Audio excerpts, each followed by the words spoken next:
నమస్తే. Welcome to global roundup. అంతర్జాతీయ పరిణామాల్ని భారతీయ దృక్కోణంలో విశ్లేషించే చర్చా కార్యక్రమం గ్లోబల్ రౌండప్ 158వ ఎపిసోడ్తో మీ ముందుకొచ్చాను. ఈ వారం జరిగినటువంటి అంతర్జాతీయ పరిణామాలపై విశ్లేషించేందుకు అంతర్జాతీయ వ్యవహారాల నిపుణులు, విశ్లేషకులు మామిడి గిరిధర్ గారు ప్రస్తుతం మనకు లైవ్ లో అందుబాటులో ఉన్నారు. వారితో మాట్లాడదాం. నమస్కారం సార్. నమస్తే సాయి. నమస్తే సార్. గిరిధర్ సార్, ఈ వారం గ్లోబల్ రౌండప్ లోకి వెళ్లే ముందు గత వారం గ్లోబల్ రౌండప్ లో వచ్చినటువంటి కొన్ని కమెంట్స్ ని మనం చూద్దాం.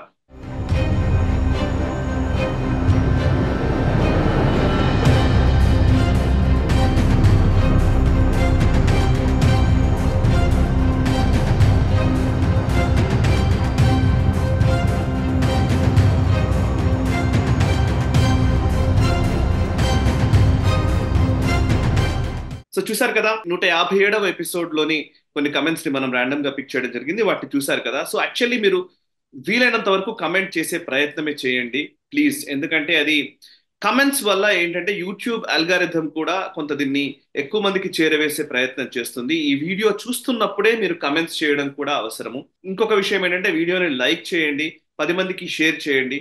ఇప్పటికే జాతీయవాదుల యూట్యూబ్ ఛానల్స్ ని కానివ్వండి, వాళ్ళ ప్లాట్ఫామ్స్ అన్నిటి రీచ్ ని గూగుల్ కానివ్వండి లేదా ఈ సోషల్ మీడియా ప్లాట్ఫామ్స్ చాలా వరకు తగ్గించే ప్రయత్నం చేస్తున్నారు. అండ్ ఇది అంతర్జాతీయ కుట్రలో భాగంగానే ఇది జరుగుతోంది. బయటకు ఏమి తెలియకుండా క్వైట్ గా రీచ్ ని తగ్గించే ఒక ప్రయత్నం జరుగుతోంది. దీన్ని ఎదుర్కోవాల్సిన అవసరం ఉంది. మనం వీలైనంత మేర మీ అందరి సపోర్ట్ నాకు కావాలని నేను విజ్ఞప్తి చేస్తూ ఉన్నాను. సో తెలుసు, మన కంటెంట్ ని మనమే ఎక్కువ మందికి షేర్ చేయడం వల్ల కూడా ఈ విషయాల్ని ఎక్కువ మందికి చేరవేసిన వాళ్ళం అవుతాము. At the same time channel కూడా నిలబడడానికి ఆస్కారం ఉంటుంది. ప్లీజ్ సబ్స్క్రైబ్ చేసుకోండి. అండ్ మర్చిపోయిన వాళ్ళు ఉంటే సబ్స్క్రైబ్ చేసుకోండి. చాలా మంది నోటిఫికేషన్స్ రావట్లేదు, సజెస్టెడ్ వీడియోస్ లో కనిపించట్లేదు అని చెప్తున్నారు. సో అందుకే ఒకసారి సబ్స్క్రైబ్ చేసుకున్నప్పుడు ఖచ్చితంగా బెల్ ఐకాన్ క్లిక్ చేశానా లేదా అని కూడా ఒకసారి చెక్ చేసుకోండి. అండ్ బెల్ ఐకాన్ క్లిక్ చేసి అండ్ ఆల్ నోటిఫికేషన్స్ ఆల్ ని మీరు చూస్ చేసుకోండి ప్లీజ్. నేషనల్ స్టఫ్ వీడియోస్ ఎక్కువగా మీరు ఎక్కువ మందికి చేరవేసే ప్రయత్నంలో భాగంగానే ఈ విజ్ఞప్తిని నేను చేస్తున్నాను. ఇక ఈ వారం గ్లోబల్ రౌండప్ లోకి వెళదాం. ఫస్ట్ గ్లోబల్ రౌండప్ లో గిరిధర్ సార్, యాక్చువల్లీ వెస్ట్ ఏషియాలో ఒక రకంగా చెప్పాలంటే చాలా చాలా చాలా చాలా ఘర్షణాయుత వాతావరణం కనబడుతోంది. ఇప్పటికే ఇజ్రాయెల్ గాజాలో జరుగుతున్నటువంటి అంశానికి సంబంధించి ప్రపంచవ్యాప్తంగా చర్చ నడుస్తున్న టైంలోనే ఇజ్రాయెల్ ఒక్కొక్కరుగా హమాస్ లేదా హిజ్బుల్లా తీవ్రవాదుల్ని వాళ్ళని చంపేసే ప్రయత్నం చాలా విజయవంతంగా చేస్తున్నట్టుగా కనబడుతోంది. ముఖ్య నాయకుల్లో ఒకడైనటువంటి ఇస్మాయిల్ హనియాని హతమార్చింది ఇజ్రాయెల్. అండ్ అంతేకాదు హిజ్బుల్లాకు సంబంధించినటువంటి టెర్రరిస్టులని కూడా చంపడం జరుగుతోంది ఒక్కొక్కరిగా.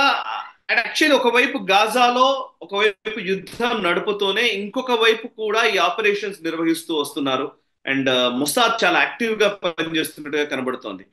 అండ్ దీనికి ఆల్రెడీ రిపర్కేషన్స్ కూడా తీవ్రం అవుతూనే ఉన్నాయి. అండ్ దీన్ని ఖమైనీ అయితే చాలా హార్ష్ పనిష్మెంట్ ఉంటుంది అని చెప్పేసి స్టేట్మెంట్ ఇవ్వడము. అండ్ ఇంకొక వైపు చూస్తే అట్ సైడ్ లైక్ టర్కీకి సంబంధించి ఎర్డగాన్ అయితే ఏకంగా నాజీలతో పోల్చడము, హిట్లర్ తో పోల్చడము, హిట్లర్ కి పట్టిన గతే బెంజమిన్ నెతన్యాహు కూడా పడుతుంది అని చెప్పేసి స్టేట్మెంట్ ఇవ్వడం, ఇవన్నీ చూస్తున్నాం. సరే, వెస్ట్ ఏషియా డెవలప్మెంట్స్ ఈ వారంలో కొంచెం ఫాస్ట్ గా చెప్పగలుగుతారు? అసలు ఫస్ట్ ఏమేం జరిగిన తర్వాత మనం మిగతా అంశాలు డిస్కస్ చేద్దాం. మనకు తెహరాన్ లో వాళ్ళ ప్రధాని పెజెష్కి అన్నటువంటి ఎవరైతే కొత్త రాష్ట్రపతి మనకు ఇరాన్ లో ఎన్నుకోబడ్డారో ఆయన ఉద్ఘాటనప్పుడు ఆయన స్వేరింగ్ ఇన్ సెరమనీకి ఇస్మాయిల్ హనియాని స్పెషల్ గా ఇన్వైటీగా పిలిచారు ఆయన. అంటే స్టేట్ గెస్ట్ గా ఆయన రావడం జరిగింది. అక్కడ స్టేట్ గెస్ట్ గా వచ్చినటువంటి వ్యక్తి మొదటి రోలో కూర్చోబెట్టారు ఆయన్ని. ఆయన ఖమేనీని కలవడం జరిగింది, అలాగే పెషెస్కీని కలిశారు. ఆయన కలిసి రాత్రి ఇంటికి వెళ్ళగానే పొద్దున అర్ధరాత్రి ఆయన ఉన్నటువంటి ఏదైతే ఫ్లాట్ ఉన్నదో ఆ ఫ్లాట్ లో పేలుడు జరిగి ఆయన చనిపోవడం జరిగింది. సో ఇది ఎవరు దీన్ని చేశారు అంటే కనుక ఇమ్మీడియట్ గా ఆఫ్ కోర్స్ ఇజ్రాయెలే చేసింది అని చెప్పి ఇరాన్ అనడం మనం చూసాం, అలాగే హమాస్ కూడా అదే అన్నది. కానీ ఇజ్రాయెల్ మాత్రం ఇంతవరకు కూడా మేము చేశామని దాన్ని వాళ్ళు ఒప్పుకోలేదు, దాన్ని అఫీషియల్ గా వాళ్ళు క్లెయిమ్ చేయలేదు ఇజ్రాయెల్. రెండవది, అదే రోజు బెయిరూట్ లో హిజ్బుల్లాకి సంబంధించినటువంటి ఒక సీనియర్ నేత ఎవరైతే ఉన్నారో ఫౌద్ సక్కర్ అన్నటువంటి ఒక టెర్రరిస్ట్ అందామా లేదా హిజ్బుల్లా లీడర్ అందామా, అతన్ని వీళ్ళు పిన్ పాయింట్ ప్రెసిషన్ తోటి కొట్టి చంపడం జరిగింది. దాన్ని మాత్రం ఇజ్రాయెల్ క్లెయిమ్ చేసింది, మేమే చంపాము అని స్పష్టంగా చెప్పారు వాళ్ళు. కానీ ఇస్మాయిల్ హనియా విషయంలో మాత్రం వాళ్ళు ఏం మాట్లాడలేరు. వాళ్ళ కల్చరల్ మినిస్టర్ మాత్రం ఒక ట్వీట్ చేసి ఏమన్నారంటే, ఇటువంటి వాళ్ళు చచ్చిపోతే కనుక ఈ భూమికి భారం తగ్గిపోతుంది, వీళ్ళు తొందరగా చనిపోవాల్సిందే అని చెప్పి ఒక స్టేట్మెంట్ ఇచ్చాడు. కానీ ఆయన కూడా ఎక్కడ మేమే చంపామని ఎక్కడ చెప్పలేదు ఆయన. కానీ అఫ్ కోర్స్ అందరికి తెలిసిందే ఇది మొసాదే చేయగలదు ఇది. ఇప్పుడు మనకు వస్తున్న ఇన్ఫర్మేషన్ ఏంటంటే, ఇస్మాయిల్ హనియా ఏ బిల్డింగ్ లో ఆయనని బస ఇచ్చారో ఆయనకు ఉండడానికి, అక్కడ రమారమి 2 నెలల క్రితమే అక్కడ ఆ ఫ్లాట్ లో బాంబులు పెట్టారు అని మనకు తెలుస్తుంది. అంటే మరి ఇరాన్ సెక్యూరిటీ ఫోర్సెస్ ఎంత కాంప్రమైజ్ అయ్యానో మనం అర్థం చేసుకోవచ్చు. ఆయన పెట్టిన కాంపౌండ్ చాలా సెక్యూర్డ్ కాంపౌండ్, మొత్తం ఒక సెక్యూరిటీ గ్రిడ్ ఉంటుంది, అక్కడ ఒక వలయం ఉంటుంది. అటువంటి దాంట్లో 2 నెలల క్రితమే వెళ్ళి పెనిట్రేట్ అయ్యి అక్కడ బాంబులు పెట్టడం అన్నది చిన్న విషయం కాదు. ప్లస్ అది రిమోట్ గా ఎక్కడి నుంచో ట్రిగ్గర్ అయింది. ఎక్కడి నుంచి ఎవరు ట్రిగ్గర్ చేశారో ఎవరికి తెలియదు. గతంలో కూడా మనకు తెలుసు కదా, వీళ్ళ న్యూక్లియర్ ఏవైతే ఫెసిలిటీస్ ఉన్నాయో ఇరాన్ సంబంధించి, భూగర్భం లోపల ఉన్నటువంటి 5-6 అంతస్తుల లోపల ఉన్నటువంటి భూగర్భంలో ఉన్నటువంటి ఎస్టాబ్లిష్మెంట్ కూడా వీళ్ళు పేల్చేయగలిగారు ఇజ్రాయెల్. బాంబ్స్ పెట్టారని కూడా తెలుసు, తర్వాత తెలిసింది. ఫ్లోర్ లో ఉన్నటువంటి టైల్స్ లో బాంబులు పెట్టారు.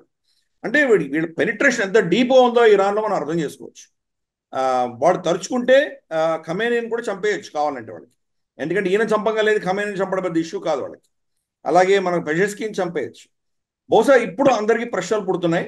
వాళ్ళ ఇబ్రహీం రైసీ ఎవరైతే ఉన్నారో గతంలో చనిపోయినటువంటి రాష్ట్రపతి, బహుశా అతన్ని కూడా ఇజ్రాయెలే చంపిందా అని ప్రశ్నలు పుడుతున్నాయి. ఎనీవే, ఇస్మాయిల్ హనియా చనిపోయిన తర్వాత ఇరాన్ ఆఫ్ కోర్స్ వాళ్ళ దేశంలో వాళ్ళ క్యాపిటల్లో గెస్ట్ గా పిలిచినటువంటి వ్యక్తిని చంపితే కనుక వాళ్ళు ఊరుకుంటారా? మరి ఏదో రిటాలియేట్ చేయాలని చెప్పి బెదిరింపులన్నీ చేయడం జరిగింది. ఖమేనీ వచ్చేసి వాళ్ళ ఆర్మీకి ఆర్డర్ ఇచ్చినట్టు మనకు తెలుస్తోంది, మీరు ఇజ్రాయెల్ మీద ఒక స్ట్రాంగ్ రెస్పాన్స్ ఇవ్వండి అని చెప్పగా మనం విన్నాం. మరి ఇది ఏ యాంగిల్లో ఆ రెస్పాన్స్ వస్తుంది మనకు తెలియదు. సరే, ఇప్పుడు ఇరాన్కి సంబంధించి వాళ్ళ కెపాసిటీ ఏంటో మనం అర్థం చేసుకుందాం. ఇరాన్ సైన్యం తీసుకోనో ట్యాంకులు తీసుకోనో ఇజ్రాయెల్ దగ్గర వెళ్ళేటువంటి పరిస్థితి లేదు. ఎందుకంటే వాళ్ళు ఇరాక్ దాటి వెళ్ళాలి. ఇరాక్ దాటిన తర్వాత కూడా సిరియానో, లెబనానో, జార్డనో ఇవన్నీ దాటుకుంటూ వెళ్ళాలి. జార్డన్ ఇజ్రాయెల్ సమర్థిస్తున్నది, ఎందుకంటే అది వెస్టర్న్ అలయన్స్ లో ఉన్నది జార్డన్, కాబట్టి అమెరికన్ అలైగా ఉంది కాబట్టి జార్డన్ లో వీళ్ళు ఏం చేయలేరు. ఇరాక్ లో వీళ్ళు వెళ్ళగలరా? ఇరాక్ లో కూడా అమెరికన్ ఆర్మీ ఉన్నది, అమెరికన్ బేసెస్ ఉన్నాయి, కాబట్టి ఇరాక్ లో కూడా వీళ్ళు వెళ్ళలేనటువంటి పరిస్థితి. కాబట్టి వాళ్ళ సైన్యం వెళుతుంది అనుకోవడంలో చాలా మనం వెళ్ళలేరు, దట్స్ నాట్ పాసిబుల్. రెండవది, వీళ్ళ ఎయిర్ క్రాఫ్ట్స్ ఎప్పుడో పాతకాలం ఎయిర్ క్రాఫ్ట్స్ వీళ్ళ దగ్గర ఉన్నాయి. సోవియట్ యూనియన్ సంబంధించిన ఎయిర్ క్రాఫ్ట్స్ ఎప్పుడో పాత ఎయిర్ క్రాఫ్ట్స్ ఇరాన్ దగ్గర ఉన్నాయి. వాళ్ళ దగ్గర లేటెస్ట్ టెక్నాలజీస్ లేవు. దానికి కంపేర్ చేసి చూస్తే కనుక మనకి ఇజ్రాయెల్లో F-35లు, F-22లు ఉన్నాయి. స్టెల్త్ బాంబర్స్ ఉన్నాయి వాళ్ళ దగ్గర, స్టెల్త్ ఎయిర్ క్రాఫ్ట్స్ ఉన్నాయి వాళ్ళ దగ్గర. వీళ్ళకి రెడార్ చిక్కకుండానే వాళ్ళు వచ్చి మొత్తం తెహరాన్ మీద బాంబులు వేసి వెళ్ళిపోయినా వీళ్ళకి తెలియదు కూడా తెలియదు. అటువంటి కెపాసిటీ ఇజ్రాయెల్ దగ్గర ఉన్నది. ఇరాన్ దగ్గర ఆ కెపాసిటీ లేదు. వీళ్ళు కనుక ఒకవేళ ఇజ్రాయెల్ మీద దాడి చేయడానికి బయలుదేరితే దారిలోనే షూట్ చేయొచ్చు. ఫస్ట్ ఇరాక్లోనే అమెరికన్ ఎస్టాబ్లిష్మెంట్స్ ఉన్నాయి, వాళ్ళు షూట్ చేస్తారు. ఒకవేళ ఇరాక్ దాటి వెళ్ళిందంటే జార్డన్ షూట్ చేస్తుంది. జార్డన్ కూడా దాటి వెళ్తే కనుక ఇజ్రాయెల్ చిన్న దేశం కాదు, వాళ్ళకు ఉన్నటువంటి ఐరన్ డోమ్ కానీ వాళ్ళ దగ్గర ఉన్నటువంటి టెక్నాలజీ కూడా చాలా అద్భుతమైన టెక్నాలజీ, కాబట్టి వీళ్ళ ఎయిర్ క్రాఫ్ట్స్ కూడా వెళ్ళలేనటువంటి పరిస్థితి. సో మూడవ ఆప్షన్ వాళ్ళ దగ్గర ఏమున్నది? మిసైల్స్ ఫైర్ చేయొచ్చు. మిసైల్స్ ఫైర్ చేసినా కానీ కూడా గతంలో వీళ్ళు మిసైల్ ఫైర్ చేశారు, మళ్ళీ ఇరాక్, జార్డన్, ఇజ్రాయెల్ ముగ్గురు కూడా దాన్ని పేల్చేయగలిగినటువంటి పరిస్థితి ఈరోజు. కాబట్టి మరి ఇరాన్ ఇజ్రాయెల్ మీద దాడి ఎలా చేస్తుంది అని పెద్ద ప్రశ్న. సో అగైన్ మళ్ళీ వాళ్ళకున్న ఫార్ములా ఒకటే, వాళ్ళకు ఉన్నటువంటి ప్రాక్సీస్ ఎవరైతే ఉన్నారో హమాస్, హౌతీస్ అండ్ హిజ్బుల్లా, వీళ్ళ ముగ్గురిని వాడుకుంటారు. అలాగే ఇరాక్లో ఉన్నటువంటి ఒక ఇస్లామిక్ రెసిస్టెన్స్ ఫోర్స్ ఏదైతే ఉన్నదో వాళ్ళని కూడా వాడుకోవచ్చు. ఇవన్నీ కూడాను వాళ్ళు యాక్టివేట్ చేసి ఇజ్రాయెల్ మీద వాళ్ళు అస్త్రంగా వాడుకునే అవకాశాలు ఉన్నాయి. హౌతీలు ఫర్ ఇన్స్టెన్స్ ఆల్రెడీ ఇజ్రాయెల్లో వెళ్ళి హైఫాల్ మీద వాళ్ళు అటాక్ చేసి రాగలిగారంటే వాళ్ళ కెపాసిటీ ఏంటో వాళ్ళు డెమాన్స్ట్రేట్ చేశారు. హౌతీల కెపాసిటీ ఎక్కడి నుంచి వచ్చింది? ఇరానే ఇచ్చింది వాళ్ళకి కెపాసిటీ. కాబట్టి మళ్ళీ ఈసారి హౌతీలు ఏమైనా అటాక్ చేస్తారా? అలాగే హిజ్బుల్లా వాళ్ళ ఫౌద్ సక్కర్ని చంపేశారు కాబట్టి మరి హిజ్బుల్లా ఏమైనా అటాక్ చేస్తుందా? ఈ ప్రాక్సీలు అటాక్ చేస్తారా? సో ఇవన్నీ కూడా ప్రశ్నలు ఉన్నాయి. రాబోయే వారం 10 రోజుల్లో మనకు ఏదో ఒక నిర్ణయం అన్నది వస్తుంది. బహుశా అక్కడ ఎస్కలేట్ అయ్యేటువంటి సూచనలు మనకి ఎక్కువ కనిపిస్తున్నాయి. దానికి ఇజ్రాయెల్ కూడా అప్రమత్తమై దానికి సిద్ధంగా ఉన్నదని మనకు అర్థమవుతున్నది. వీళ్ళ దగ్గర నుంచి రిటాలియేషన్ వస్తుంది అని తెలిసే వీళ్ళు ఇస్మాయిల్ హనియాని చంపడము లేదా ఫౌద్ సక్కర్ని చంపడం జరిగింది. కాబట్టి రిటాలియేషన్కి వాళ్ళు సిద్ధంగా ఉన్నారు ఇజ్రాయెల్. అమెరికా ఏమో మీరు యుద్ధం చేయకండి చేయకండి అని బెదిరిస్తూ, ఫర్ ఇన్స్టెన్స్ కమలా హ్యారిస్ ఇప్పుడు ఎలక్షన్స్కి వెళ్తుంది ఆవిడ. కమలా హ్యారిస్ మళ్ళీ గల్ఫ్లో కనుక మన వెస్ట్ ఏషియాలో కనుక గొడవలు అయ్యి యుద్ధాలు వస్తే కనుక ఆవిడకి వ్యతిరేకంగా ఓటు పడేటువంటి ప్రమాదం ఉన్నది. ఎందుకంటే వాళ్ళ సపోర్ట్ బేస్ అంతా కూడా ఇమిగ్రెంట్స్, తర్వాత ముస్లిం వీళ్ళే దేశాల నుంచి వచ్చిన వాళ్ళే వాళ్ళ సమర్థన ఎక్కువ ఇస్తున్నారు. వాళ్ళ ఓటు ఆవిడకి వ్యతిరేకంగా వెళుతుందన్న భయంతో ఇజ్రాయెల్కి వ్యతిరేకంగా ఆవిడ గతంలో మాట్లాడింది, బహుశా ఇప్పుడు కూడా మాట్లాడేటువంటి సూచనలు ఉన్నాయి. మరి బైడెన్ ప్రభుత్వం ఎలా ప్రవర్తిస్తుందో మనకు తెలియదు. ఇప్పుడే ఒక బ్రేకింగ్ వచ్చింది సార్. ఇప్పుడే జస్ట్ నేను చదువుతున్నాను news. The US will move a fighter jet squadron to the middle east and maintain an aircraft carrier in the region. The Pentagon said on August 2, beefing up the American military presence to help defend Israel from possible attacks by Iran and its proxies and safeguard US troops. So Israel కి defend చేస్తూ వాళ్ళ fighter jets ఆడానికి మొత్తం ballistic missiles తో కూడినటువంటి squadron ని పంపిస్తున్నామనేది pentagon నుంచి వచ్చిన statement. Correct. Already వాళ్ళది ఎయిర్క్రాఫ్ట్ క్యారియర్ ఒకటి మెడిటరేనియన్ సీలో ఉంది ఆల్రెడీ. సో దాని గురించి వాళ్ళు మాట్లాడుతున్నారు. ప్లస్ ఒక అడిషనల్ స్క్వాడ్రన్ పంపిస్తామంటున్నారు. అవి ఆల్రెడీ ఉన్నాయి అక్కడ, మనకు ఖతార్లో ఉన్నాయి, తర్వాత ఇరాక్లో ఉన్నాయి, సౌదీలో ఉన్నాయి, వాళ్ళ బేసెస్లో చాలా బేసెస్లో యూఏఈలో ఉన్నాయి. అమెరికన్ బేసెస్ అంతా కూడా అక్కడ ఉన్న బేసెస్ అన్ని కూడా వాళ్ళ దగ్గర ఆల్రెడీ రెడీగా ఉన్నారు వాళ్ళు. కాబట్టి అది పెద్ద ఇష్యూ కాదు. కానీ నేను చెప్పినట్లు పెంటగన్ ఒకలా ప్రవర్తిస్తుంది. ఎందుకంటే పెంటగన్కి ఇజ్రాయెల్ చాలా కీలకం from a defence point of view. కానీ పొలిటీషియన్ మనకు వాళ్ళ వైట్ హౌస్ వచ్చేసరికి వాళ్ళు వేరేగా ప్రవర్తిస్తారు. వాళ్ళు ఓట్లు కావాలి. ఇప్పుడు ఎలక్షన్కి వెళ్తున్నారు వచ్చే 2-3 నెలల్లో. కాబట్టి కమలా హ్యారిస్ స్టేట్మెంట్స్ చూస్తే కనుక ఆవిడ అటు కాక ఇటుగా కర్ర చావకుండా పాము చావకుండా స్టేట్మెంట్లు ఇవ్వడం మనం చూసాం. మనం గతంలో వాళ్ళ అమెరికన్ ఫ్లాగ్ తగలబెడితే కూడా ఆవిడ స్టేట్మెంట్స్ ఏంటో చూసాం మనం. అదే పరిస్థితి ఇజ్రాయెల్కి వ్యతిరేకంగా కూడా ఆవిడ అలాగే ఉంటుంది. అక్కడ చాలా మంది పిల్లలు చచ్చిపోతున్నారు, నాకు చాలా బాధగా ఉంది, నేను వీళ్ళ గురించి అబ్జర్వ్ చేస్తున్నాను, కానీ ఇజ్రాయెల్ తను డిఫెండ్ చేసుకునే అధికారం ఉంది. ఇలా అటుగాక ఇటుగాక మాట్లాడేటువంటి పరిస్థితి ఈరోజు పొలిటీషియన్స్కి ఉన్నది అక్కడ అమెరికాలో. కానీ పెంటగన్ చాలా క్లియర్గా ఉన్నది. పెంటగన్ మాత్రం ఇజ్రాయెల్ సపోర్ట్ చేయాలి అన్నటువంటి దృష్ట్యానే వాళ్ళు పావులు కలుపుతారు. కాబట్టి అమెరికా దాంట్లో ఇన్వాల్వ్ అవ్వక తప్పదు, వాళ్ళు మేము తటస్థంగా ఉంటాము అన్నటువంటి పరిస్థితి అమెరికాకి లేదు. మరి అటువంటి పరిస్థితుల్లో మరి ఇంకా ఇది ఏ లెవెల్లో ఎక్స్కలేట్ అవుతుందో మనకు తెలియదు. కానీ దీంట్లో పొంచి ఉన్న డేంజర్ ఏంటంటే అమెరికన్ అసెట్స్, అమెరికన్ శక్తిని ఇటు డైవర్ట్ చేస్తే కనుక ఇంకా మిగతా థియేటర్స్ ఓపెన్ అవుతాయి. ఫర్ ఇన్స్టెన్స్ నార్త్ కొరియాను వాడుకొని చైనా ఏమైనా పిచ్చి చర్య చేయొచ్చు, లేదా చైనా తనే స్వయాన తైవాన్ వ్యతిరేకంగా ఏదైనా చేయొచ్చు. మరి రష్యా ఇదే అదును చూసుకొని ఇంకేమైనా చేస్తుందో మనకు తెలియదు. కాబట్టి ఎన్ని ఫ్రంట్స్ ఓపెన్ అవుతాయో ఇవన్నీ కూడా మనం చెప్పడం చాలా కష్టం. గల్ఫ్లో హిజ్బుల్లా, ఇరాన్ వీళ్ళిద్దరూ కనుక ఇజ్రాయెల్కి వ్యతిరేకంగా పెద్ద ఎత్తున యుద్ధం చేస్తే మాత్రం ప్రపంచవ్యాప్తంగా కూడా చాలా రిపర్కషన్స్ ఉండబోతున్నాయి. మూడో ప్రపంచ యుద్ధం వస్తుంది అని చాలా మంది చెప్తున్నారు, కానీ అది చాలా కల్లా జరిగేది కాదు, అంత ఎక్స్ట్రీమ్ అయితే వెళ్ళదు. కానీ తప్పకుండా రిపర్కషన్స్ అనేవి ప్రతి దేశంలో ఉంటాయి. మనకు కూడా మన సప్లై చైన్ లైన్స్ అన్ని కూడా కట్ అవుతాయి, మన ఎనర్జీ సెక్యూరిటీ దెబ్బతింటుంది, మన ఎకానమీ కూడా దెబ్బతినేటువంటి ప్రమాదం ఉన్నది.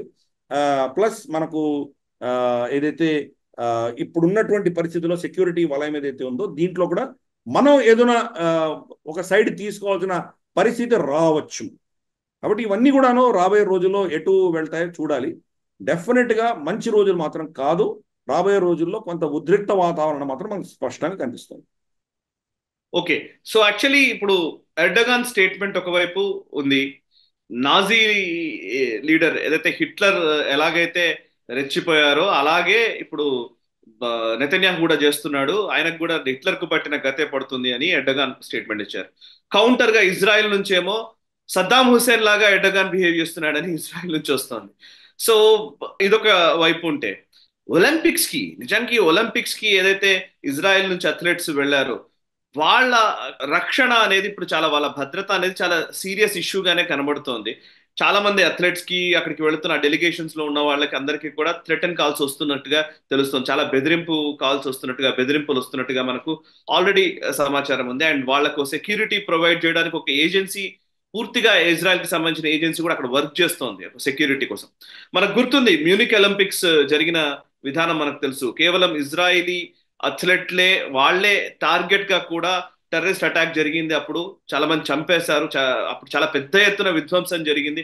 అఫ్ కోర్స్ దాని తర్వాత ఈవెన్ ఇజ్రాయెల్ కూడా దానికి రిటాలియేట్ చేసింది. కానీ ఈ ఒలింపిక్స్, ప్యారిస్ ఒలింపిక్స్ జరుగుతున్న విధానం చూస్తూ ఉంటే, మనం దాని గురించి కూడా మాట్లాడదాం, ప్యారిస్ ఒలింపిక్స్ గురించి. బట్ వేరస్ ఈ ఇజ్రాయెల్ అంశాన్ని చూస్తే వాళ్ళకున్న థ్రెట్ విషయంలో మీ అంచనా, విశ్లేషణ ఏంటి? అసలు ఏం జరుగుతుందో చెప్తారా?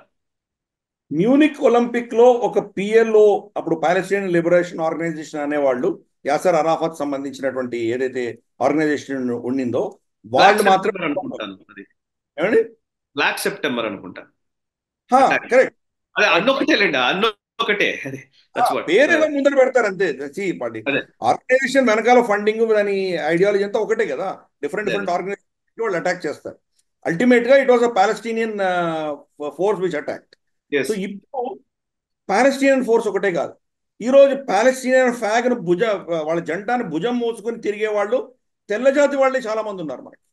మనకి అమెరికాలో కావచ్చు, యూరోప్ లో కావచ్చు, ఎక్కడ చూసినా కానీ కూడా ముస్లిమ్సో, అరబ్సో లేదా ఆఫ్రికన్ ముస్లిమ్సో దాన్ని వేసుకుని వెళ్తున్నారంటే అర్థం చేసుకోవచ్చు. ఈ లెఫ్ట్ లిబరల్ భావజాలం ఉన్నటువంటి వాళ్ళు, మనకు ఈవెన్ వైట్స్, అమెరికన్ వెస్టర్న్ దేశంలో ఉన్నటువంటి వైట్స్ కూడా ఈరోజు దాన్ని భుజాన్ని మోసుకొని వెళ్తున్నారు. ప్లస్ పైపెచ్చు దీన్ని ఎల్జిబిటి క్యూ దాన్ని సమర్థిస్తున్నారు. ఈ ఎల్జిబిటి క్యూ కనుక అక్కడ గల్ఫ్ లో వెళ్తే వీళ్ళని 5వ అంతస్తు నుంచి కింద పడేసి చంపుతారు వాళ్ళు. అటువంటి భావజాలం ఉన్నటువంటి ఈ హమాస్ ని వాళ్ళు సమర్థిస్తున్నారు. ఎనీవే, ఇటువంటి వాళ్ళతో కూడా మనకి ఇబ్బంది ఉన్నది. గతంలో ఒక పాలస్తీనియన్ టెర్రరిస్ట్ ఆర్గనైజేషన్ మాత్రమే దీంట్లో ఇన్వాల్వ్ అయ్యేది మ్యూనిక్ ఒలింపిక్స్ లాంటి టైంలో. ఇప్పుడు ఎవరు కొడతారో తెలియదు మనకి. పాలస్తీనియన్స్ కొడతారంటే వాళ్ళ మీద మనం విజిలెన్స్ పెట్టచ్చు, లేదా ఆఫ్రికా నుంచి వచ్చే వాళ్ళు చేస్తారంటే వాళ్ళ మీద విజిలెన్స్ పెట్టచ్చు. మరి వైట్ ఫ్రెంచ్ నేషనల్ ఎవడైనా వచ్చి అటాక్ చేస్తే పరిస్థితి ఏంటి? సో అందుకని ఈరోజు థ్రెట్ పర్సెప్షన్ అన్నది ఎన్నో రెట్లు పెరిగిపోయింది. కాబట్టి ఇజ్రాయలీ అథ్లెట్స్ మీ కాపు కాసి వాళ్లకు పెద్ద రక్షణ ఇస్తూ ఫ్రెంచ్ సెక్యూరిటీ ఫోర్సెస్ కానీ, లేదా మనకు ఇజ్రాయెల్ స్పెషల్గా వాళ్ళు ఒక టీంను పంపించడము, ఇలా చాలా మంది వాళ్ళను కాపు కాసి వాళ్ళకు సెక్యూరిటీ ప్రొవైడ్ చేస్తున్నారు. కానీ ఒక్క తప్పిదం జరిగినా కానీ పెద్ద ప్రమాదం వచ్చేటువంటి మనకు ఒక ఘటన జరిగేటువంటి సూచనలు మనకు ఉన్నాయి అక్కడ. చాలు వీళ్ళు ఆడియన్స్ నుంచి ఎవరైనా వాళ్ళ మీద ఏదైనా చిన్న ఐటమ్ విసిరి ఏదైనా చేశారంటే అది పబ్లిసిటీ వచ్చేస్తుంది ఫస్ట్. కాబట్టి ఇటువంటివన్నీ కూడా మనకు ఉన్నాయి. రీసెంట్గా మనం ఒలింపిక్స్ స్టార్ట్ అయ్యే ముందర అర్జెంటీనా మొరక్కో మధ్యలో జరుగుతున్నటువంటి ఫుట్బాల్ మ్యాచ్లో మరి ఆడియన్స్ వచ్చి గొడవ చేస్తే కానీ అర్జెంటీనా ఫుట్బాలర్స్ అందరూ వాళ్ళ ప్రాణాలు అరిచేతిలో పెట్టుకునే వాళ్ళు పారిపోయారు వాళ్ళు. మరి ఇటువంటి పరిస్థితుల్లో అథ్లెట్స్ కానీ స్పోర్ట్స్ మెన్ కానీ ఎలా పర్ఫామ్ చేయగలరు? వాళ్ళకు ఒక ఫ్రీ సిచ్యుయేషన్ ఉంటే కానీ వాళ్ళు నిజంగా వాళ్ళు పర్ఫామ్ చేయలేరు కదా. మరి ఇజ్రాయలీ అథ్లెట్స్ పరిస్థితి ఏంటి? రేపు పొద్దున ఎక్కడ అటాక్ వస్తుందో తెలియదు, వాళ్ళ ఆహారంలో విషం కలిపారేమో తెలియదు. అటువంటి పరిస్థితుల్లో వాళ్ళు అక్కడ వెళ్ళి వాళ్ళు స్పోర్ట్స్లో పార్టిసిపేట్ చేస్తున్నారు. చాలా డేంజరస్ సిచ్యువేషన్ ఈరోజు ప్యారిస్లో ఉన్నది. ఫ్రెంచ్ ప్రభుత్వం ఏం చేసిందంటే ఇక్కడ ఉన్నటువంటి ప్రాంతాల్లో మొత్తం ఇమిగ్రెంట్స్ అందరినీ కూడా తీసుకెళ్ళి వాళ్ళు ఎక్కడో ఊరి బయట డిపోర్ట్ చేసి పెట్టారు వాళ్ళు. అది సొల్యూషన్ కాదు. అల్టిమేట్ గా మీరు ఎన్నో దేశాల నుంచి వీసాలు ఇచ్చి మీరు అందరినీ పిలుస్తున్నారు, మన స్పోర్ట్స్ స్పెక్టేటర్స్ గా పిలుస్తున్నారు. వాళ్ళలో ఎవరైనా చేయొచ్చు, మీరు నిజంగా ఆపలేరు, కొన్ని విషయాలు ఆపలేరు.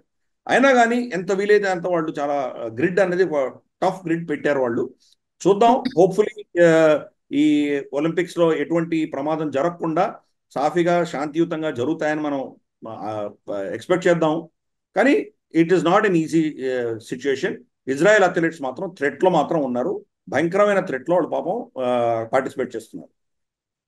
రైట్. సో ఇక ప్యారిస్ ఒలింపిక్స్ లో వోక్ కల్చర్, నేను ఇంతకుముందు ఒక వీడియోలో నేను చెప్పాను కూడా, వోక్ కల్చర్, వోక్ దరిద్రం అనేది ఎంత సీరియస్ గా ఒలింపిక్స్ ని, ఆటల్ని కూడా వచ్చేస్తుందని చెప్పాను. బట్ ఇప్పుడు సేమ్ థింగ్. ఇప్పుడు ఫస్ట్ ఓపెనింగ్ సెరమనీ గురించి అసలు యాక్చువల్లీ మీ విశ్లేషణ వినాలని ఉంది సార్ నాకు. ఫస్ట్ అసలు ఆ ఓపెనింగ్ సెరమనీ ఆ రోజు ఫస్ట్ సాంస్కృతిక కార్యక్రమాల్లో వాళ్ళు చేసినటువంటి ఒక విచ్చలవిడి, ఒక రకంగా చెప్పాలంటే జుగుప్సాకరమైనటువంటి ప్రదర్శన అది. సో అదొకటి. అండ్ ఈవెన్ బాక్సింగ్ లో ఇటలీకి చెందినటువంటి అథ్లెట్ ని ఓడించిన వ్యక్తి బేసికల్లీ తను మగ వ్యక్తి ఆడ మనిషిగా క్లెయిమ్ చేసుకుని ఈ ఉమెన్ దాంట్లోకి వచ్చాడు అనేది ఒక ఆరోపణ. అది దాని మీద నడుస్తుంది, కాదని ఒకరు, అవునని ఒకరు, ఒకవైపు చర్చ నడుస్తోంది. ఇది మాత్రమే. ఇవే ఒకవైపు ట్రంప్ అయితే డైరెక్ట్ చెప్తున్నాడు అసలు ఆటల్లోకి ఈ ఉమెన్ కి మేల్ అండ్ ఫీమేల్ మధ్య ఖచ్చితమైన వ్యత్యాసం పాటించే విధంగానే ఉంటాం మేము, ఆటల్లోకి ఈ వివాదాలు వీటి తీసుకురాము అని చెప్పేసి ఆయన డైరెక్ట్ గా హామీ ఇస్తున్నారు. సో ఒకసారి ఇది మనం ఇదివరకు చాలా సార్లు మాట్లాడాము, మళ్ళీ మాట్లాడాలి, ఇది కంటిన్యూ అవుతూనే ఉన్నది. ఒకసారి మీరు చెప్తారా, వివరాలు చెప్తారా? And at the same time మగవాడు తనను తాను ఆడ మనిషిగా క్లెయిమ్ చేసుకుని డైరెక్ట్ గా ఉమెన్స్ రౌండ్స్ లోకి వెళ్ళిపోవడం, ఆటల్లోకి వెళ్ళిపోవడం ఎంతవరకు కరెక్ట్ అనే అభిప్రాయం వస్తుంది? మనకు ప్యారిస్ ఒలింపిక్స్ లో ఓపెనింగ్ సెరమనీ అప్పుడు so called LGBT Q inclusiveness అన్న పేరిట ఆ, ఈ ఎల్జీబీటీ క్యూ నుంచి వాళ్ళందరినీ డ్రాగ్ క్వీన్స్ అంటారు, వాళ్ళందరినీ తీసుకొచ్చారు. దాంట్లో బాడీ షేమింగ్ అవ్వకూడదని లావుగా ఉన్నటువంటి ఒక ఆవిడని, ఆల్మోస్ట్ బట్టలు లేకుండా ఉన్నట్టు మా ఇష్టం వచ్చిన బట్టలు మేము వేసుకుంటామని, లేదా పురుషుడు స్త్రీ బట్టలు వేసుకున్న వాళ్ళని, ఇటువంటి వాళ్ళని అందరినీ కూడా అక్కడ డెమాన్స్ట్రేట్ చేశారు. సరే, ఫస్ట్ ఆఫ్ ఆల్ అదే చాలా జుగుత్సాహకరంగా ఉండింది. చేస్తే చేశారు, కనీసం దాంట్లో వాళ్ళు ఏదో పాటలు పాడారు, డాన్స్ చేసి వెళ్ళిపోయారు అన్నట్లు కాదు. లాస్ట్ సప్పర్ అని చెప్పి క్రిస్టియన్స్ అందరూ నమ్మేటువంటి జీసస్ క్రైస్ట్ యొక్క ఆఖరి భోజనం ఏదైతే ఉన్నదో దానికి సంబంధించినటువంటి ఘటనను అక్కడ వాళ్ళు డ్రామాగా చేయడం, దాన్ని హాస్యాస్పదంగా చిత్రీకరించడం అనేది చాలా దారుణమైన పరిస్థితి. క్రిస్టియన్ దేశాలన్నీ కూడా అంటే బాగా జీసస్ క్రైస్ట్ నమ్మి క్రిస్టియానిటీ మీద బాగా గౌరవం ఉన్నటువంటి చాలా మంది దీన్ని వ్యతిరేకించి ఇది చాలా తప్పు అని చెప్పి వాళ్ళు తప్పు పట్టడం మనం చూసాము. చాలా మంది కార్డినల్స్, చాలా మంది పాస్టర్లు, చాలా మంది దీనికి వ్యతిరేకంగా స్టేట్మెంట్లు ఇవ్వడం మనం చూసాము. దాంట్లో కూడా మనం చూస్తే కనుక లాస్ట్ సప్పర్ అన్నది లియనార్డో డే వించి అని చాలా అద్భుతమైనటువంటి ఒక ఆర్టిస్ట్ అతను పెయింట్ చేశాడు.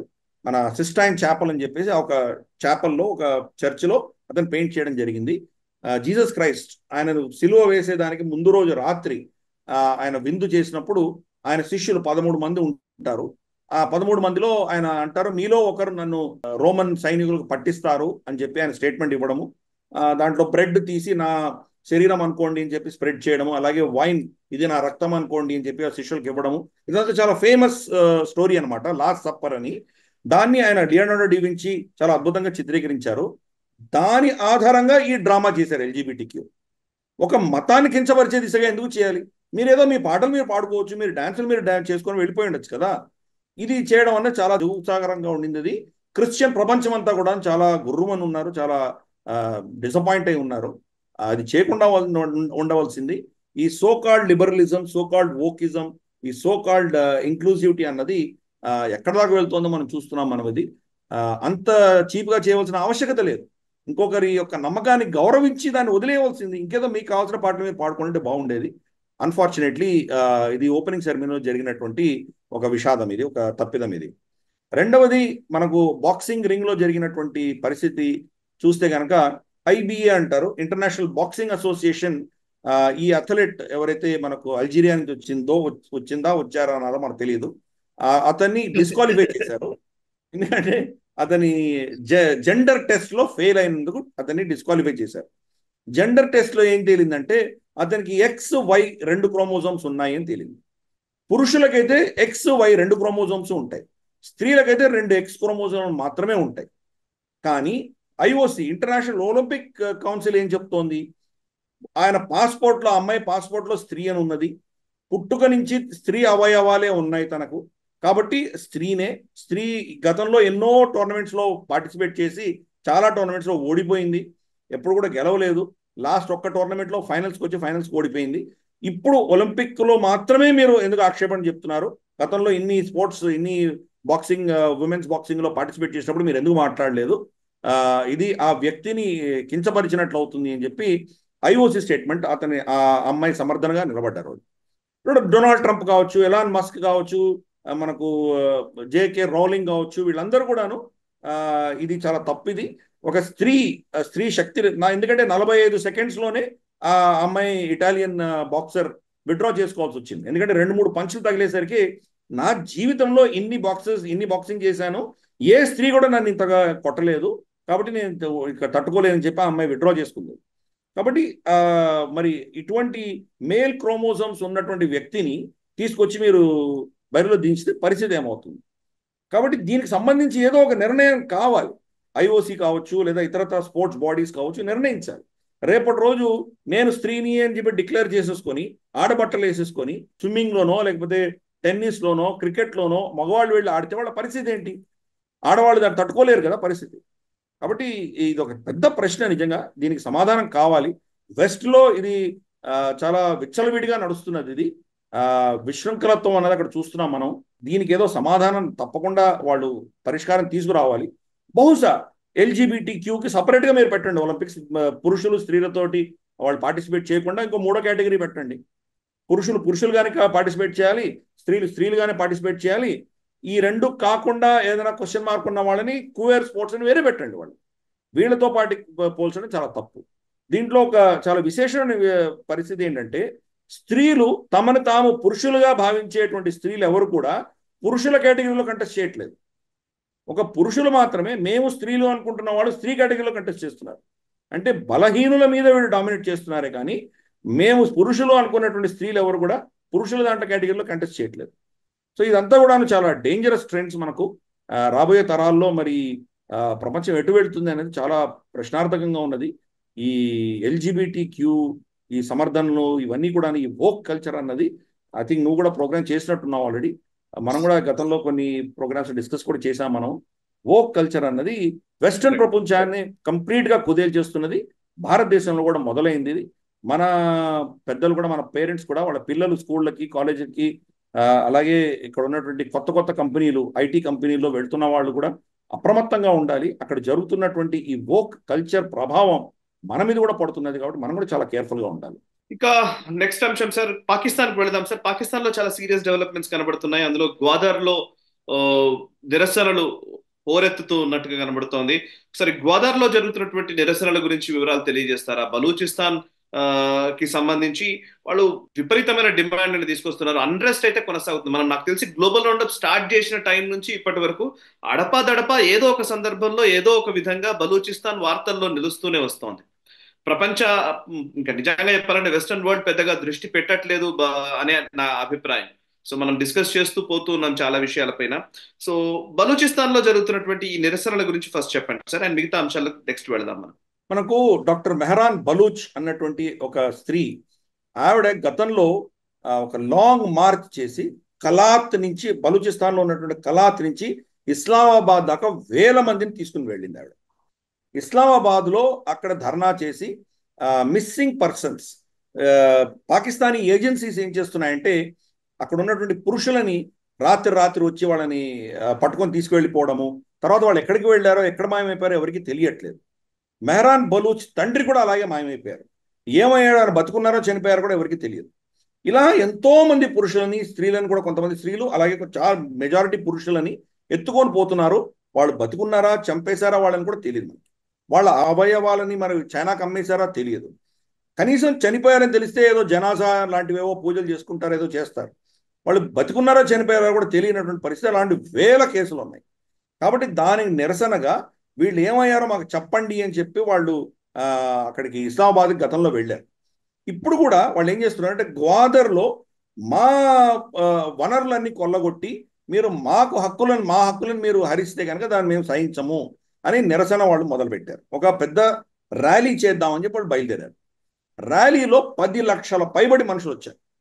అంటే లిటరల్గా చెప్పాలంటే కనుక బలూచిస్తాన్ అంతా అక్కడే ఉందని చెప్పొచ్చు. అంతమంది వచ్చారు అక్కడ, ఎసకేస్తరాలని జనం వచ్చారు అక్కడ. వీళ్ళని ఎట్టి పరిస్థితుల్లో ఆపాలి అని చెప్పి బహుశా చైనా చెప్పినట్టుంది పాకిస్తాన్కు. దారిలో వస్తున్నటువంటి రోడ్స్ అన్నింటిలో కూడాను వీళ్ళ బస్సుల్లో వస్తున్న వాళ్ళందరినీ ఆపడము, వీళ్ళు అక్కడికి బోర్డర్కి వెళ్లకుండా ఉండాలని చెప్పేసి ఆ బస్సుల టైర్లు పేల్చేయడము, లేదా ఫైరింగ్ చేయడము. ఫైరింగ్లో ఒక 5-6 మంది చనిపోవడం కూడా జరిగింది. ఒక 10-15 మంది దెబ్బలు, బుల్లెట్ ఇంజరీస్ తగిలి హాస్పిటల్లో అడ్మిట్ అయ్యారు. ఇటువంటివన్నీ కూడాను అక్కడ బలూచిస్తాన్ మొత్తం వీళ్ళు చేసి దాన్ని ఆపే ప్రయత్నం చేశారు. అయినా 10 లక్షల మంది వచ్చారు. 10 లక్షల మంది వచ్చి అక్కడ ధర్నా చేసినప్పుడు ఎప్పుడైతే మళ్ళీ పాకిస్తానీ ఫోర్సెస్ వాళ్ళ మీద ఫైరింగ్ చేయడము, టీయర్ గ్యాస్ కొట్టడము, ఇటువంటివన్నీ చేశారో అప్పుడు అది ఒక జస్ట్ ర్యాలీ అనేది ఒక ధర్నాగా మారిపోయింది. ధర్నాగా మారి ఇక్కడ చాలా పెద్ద ఉద్రిక్త పరిస్థితి అంత అక్కడ మనం చూస్తున్నాం. మనం దీనికి వాళ్ళ డిమాండ్స్ ఏంటి? పాకిస్తాన్ నుంచి విడిపోతామని డిమాండ్ చేయట్లేదు. వాళ్ళు మా హక్కులు మాకు ఇవ్వండి అని డిమాండ్ చేస్తున్నారు. వాళ్ళ హక్కులు ఏమున్నాయి? వాళ్ళ చేపలు వాళ్ళకి కావాలి. చైనా వచ్చేసి అక్కడ మొత్తం వాళ్ళకున్న చేపలన్నీ తీసేసుకుంటున్నారు. వీళ్ళు మత్స్యకారులు వెళ్తే కనుక, వీళ్ళకి పాత బోట్లు వెళ్తే కనుక ఇక్కడ చేపలు లేవు. వాళ్ళకి పెద్ద పెద్ద మెకానికల్ ట్రాలర్స్ వస్తున్నారు, చైనా నుంచి తీసుకొస్తున్నారు, అక్కడ మొత్తం తినేస్తున్నారు. ఏమి చేపలు దొరకట్లేదు వీళ్ళకి. అది ఒకటి. రెండవది, ఈ సిపిఈసి పేరిట గ్వాదర్లో కట్టడాలు ఏవైతే జరిగాయో దాన్ని మొత్తం సెక్యూర్ చేయడానికి గ్వాదర్ చుట్టుపక్కల ఎవరు మనుషులు రాకుండా ఆపే ప్రయత్నం పాకిస్తాన్ ప్రభుత్వం చేస్తోంది. చైనాను ఏదో రక్షించడానికి కోసం అని చెప్పేసి లోకల్స్ని వాళ్ళు దూరం పెట్టే ప్రయత్నం చేస్తున్నారు. సో మా భూములు మాకు మీరు దక్కకుండా ఎలా చేస్తున్నారు అని రెండవ డిమాండ్. మూడవది రికోర్డిక్ అని చెప్పేసి బలూచిస్తాన్లో బంగారు ఖనిజాలు ఉన్నటువంటి ఒక మైన్ ఉంది వాళ్ళ దగ్గర. అలాగే సూయి గ్యాస్ అని ఉన్నది వాళ్ళకి. ఈ గ్యాస్ తర్వాత ఈ కాపర్, గోల్డ్, ఇవన్నీ చాలా ఖనిజాలు ఉన్నాయి అక్కడ బలూచిస్తాన్లో. ఇవన్నీ కూడాను పాకిస్తానీ పంజాబ్ తీసుకెళ్ళిపోతుంది. వాళ్ళ బలూచిస్తాన్కి ఏమి మిగల్చట్లేదు. అక్కడ చదువు లేదు వాళ్ళకు. ఆఖరికి గోదర్లో, ఇంత పెద్ద సిపిసి ఉన్న గోదర్లో తాగడానికి నీళ్లు లేవు. వాళ్ళ ఇళ్లలో నీళ్లు కూడా, మంచినీళ్ళు కూడా రావట్లేదు. ఇటువంటి దుర్భర పరిస్థితిలో ఉంటే మా హక్కులు మాకు ఇవ్వండి అని డిమాండ్ చేస్తున్నారు. అంతకుమించి ఏం మాట్లాడట్లేదు. మిస్సింగ్ పర్సన్స్ని తిరిగి ఇవ్వండి, మా మౌలిక సదుపాయాలు ఏమున్నాయో మాకు ఇవ్వండి, మా రాష్ట్రం నుంచి మీరు తీసుకెళ్లే వనరులలో మాకు ఒక రైట్ఫుల్ పార్ట్ మాకు ఇవ్వండి. ఇవే వాళ్ళ డిమాండ్స్. మేము పాకిస్తాన్ విడిపోతున్నామని చెప్పట్లేదు. వాళ్ళని టెర్రరిస్ట్ కింద చిత్రీకరించే ప్రయత్నం పాకిస్తాన్ చేస్తోంది. డాక్టర్ మెహరాన్ బలూచ్ని టెర్రరిస్ట్ సపోర్టర్ కింద, టెర్రరిస్ట్ కింద వాళ్ళు చిత్రీకరిస్తున్నారు. సరే, ఈవిడ టెర్రరిస్ట్ అయితే మరి వాళ్ళు బిఎల్ఏ సైడ్ వెళ్తే ఈ పరిస్థితి ఏంటి? పీస్ఫుల్గా, శాంతియుతంగా, డెమోక్రాట్గా వాళ్ళ హక్కులు అడుగుతున్న వాళ్ళని మీరు టెర్రరిస్ట్ అంటుంటే, గతి లేని పరిస్థితిలో వీళ్ళు కూడా అస్త్రాలు తీసుకొని బలూచ్ లిబరేషన్ ఆర్మీ లాగా వీళ్ళు కూడా యుద్ధం చేస్తే మరి పరిస్థితి ఏంటి? కరెక్ట్. పాకిస్తాన్ చేస్తున్న తప్పిదాలు రెండు ప్రాంతాలు ఇదే చేస్తుంది. శాంతియుతంగా పాకిస్తాన్ కాన్స్టిట్యూషన్ లోపలే దాని ఆధారంగానే వాళ్ళ హక్కులు అడుగుతున్నటువంటి వాళ్ళని వీళ్ళు దూరం చేసుకుంటున్నారు. దాంతో వాళ్ళ ఈ రెండు ప్రాంతాల్లో కూడా, అంటే నేను చెప్పేది బలూచిస్తాన్ కావచ్చు లేదా ఖైబర్ పఖ్తూన్ఖ్వా కావచ్చు, రెండిట్లో కూడా మిలిటెంట్ వింగ్ ఎవరైతే ఉన్నారో వాళ్ళతో చర్చలకు మీరు సిద్ధంగా ఉన్నారు. టీటీపీ, తెహ్రీకే తాలిబాన్ పాకిస్తాన్తో మీరు చర్చిస్తానంటున్నారు. అదే పష్తూన్ తహఫూజ్ మూవ్మెంట్, పీటీఎం, మంజూర్ పష్తీని తీసుకెళ్లి జైల్లో పెడతారు. అంటే డెమోక్రటిక్గా పోరాటం చేస్తున్న వాడిని మీరేమో మీ శక్తి ఉంది కాబట్టి వాళ్ళు ఒళ్ళు వంచే పరిస్థితి మీరు చేస్తారు.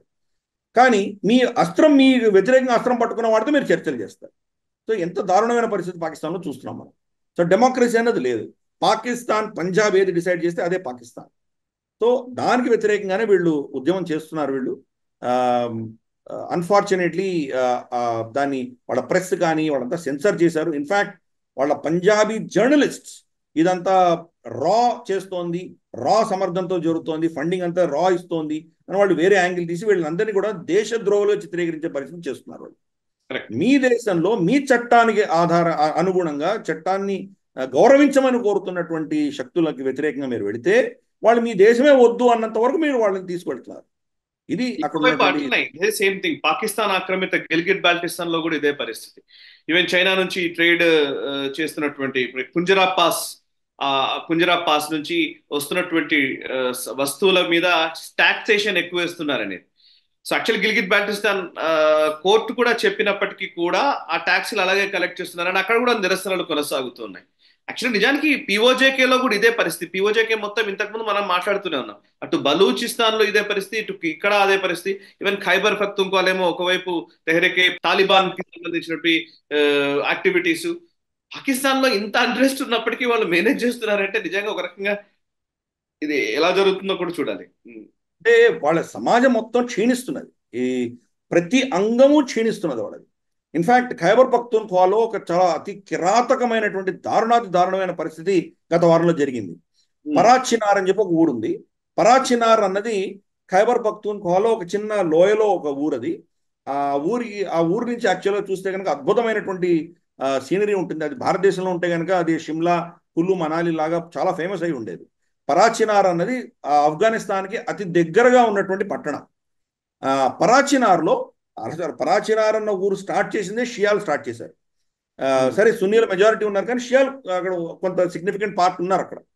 ఈ పరాచినార్లో సున్నీలు షియాలని చంపడం మొదలుపెట్టారు, ఊచకోతగా మొదలుపెట్టారు. అతి కిరాతకమైన వీడియోలు రిలీజ్ చేశారు. చేతులు కట్టేసి షియా వ్యక్తిని తల నరికేసి ఆ తలని కెమెరా ముందర తీసుకొచ్చి చూపించడం, ఇటువంటివన్నీ చేశారు. సో దీనికి స్పందిస్తూ ఇరాన్ కూడా చాలా సీరియస్గా వాళ్ళకు వ్యతిరేకంగా స్టేట్మెంట్ కూడా ఇవ్వడం జరిగింది. ఎందుకంటే షియాలకు ఎక్కడ జరిగినా కానీ వాళ్లకు అండగా ఇరాన్ ఉంటుంది కాబట్టి వాళ్ళు స్టేట్మెంట్ ఇవ్వడం జరిగింది. అంటే సెక్టేరియన్ వైలెన్స్, పంజాబీ సున్నీ ముస్లిమ్స్ తప్ప ఇంకా వేరే సున్నీలు కానీ వేరే షియాలు కానీ ఎవరు బతకడానికి వీలు లేదు అన్నటువంటి ఒక సిచ్యువేషన్ అక్కడ తయారైంది. సరే, గిల్గిట్ బాల్టిస్తాన్ విషయానికి వస్తే కనుక గిల్గిట్ బాల్టిస్తాన్ వాళ్ళ అటార్నీ జనరల్ వాళ్ళ సుప్రీంకోర్టులోనే స్వయంగా చెప్పాడు, ఇది ఫారెన్ టెరిటరీ అని చెప్పాడు. ఇది పాకిస్తాన్లో అభిన్న భాగం కాదు అని ఒప్పుకున్నాడు అతను. ఎందుకు?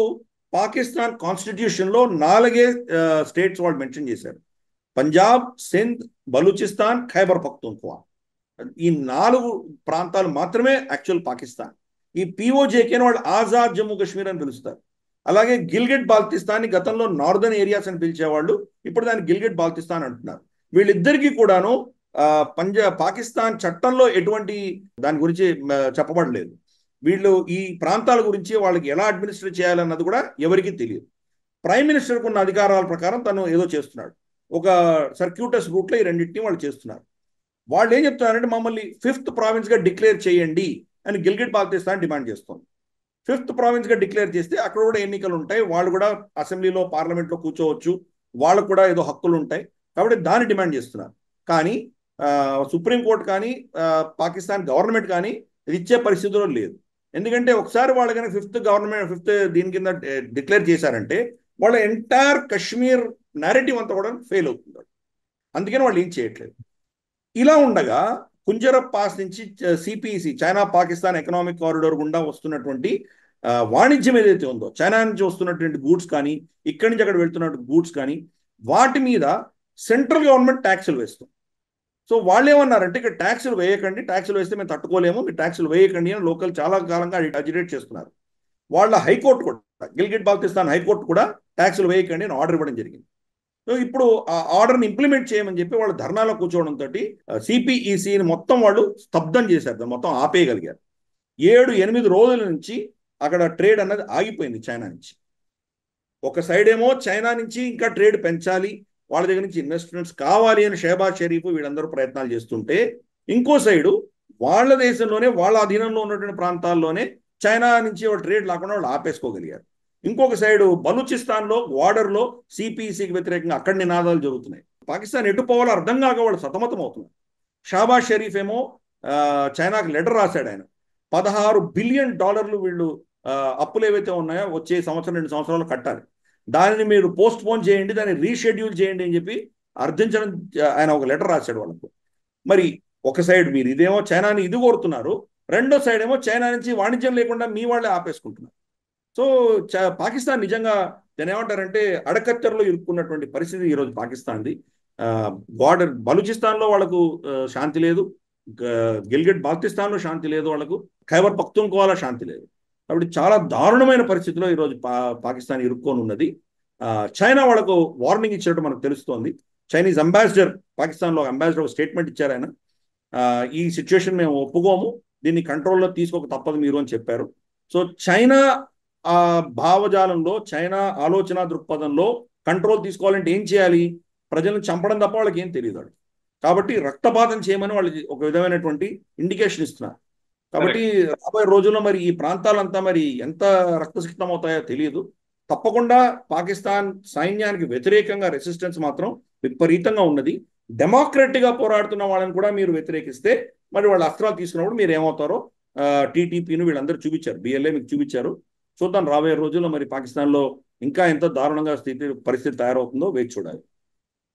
ఓవైపు పాకిస్తాన్లో అస్థిరత, ఈ నేపథ్యంలో గల్ఫ్ కంట్రీస్ కి విపరీతంగా పాకిస్తాన్ నుంచి వెళుతున్నారని, అండ్ ఇప్పుడు రీసెంట్ గా ఇంకొక వార్త కూడా వచ్చింది సార్. యాక్చువల్లీ ఇది చాలా ఇంపార్టెంట్ అంశం. ఒక కమిటీ మీటింగ్ లో భాగంగా, senate standing committee on overseas Pakistan meeting లో భాగంగా ఓవర్సీస్ పాకిస్తానీస్ కి సంబంధించిన సెక్రటరీ డాక్టర్ అర్షాద్ ఆ కమిటీ ముందు చెప్తూ ఆయన ఈ సౌదీ అరి కానివ్వండి, యునైటెడ్ అరబ్ ఎమిరేట్స్ కావచ్చు, కువైట్ కావచ్చు, వీటిల్లోకి వస్తున్న వాళ్ళు చాలా మంది.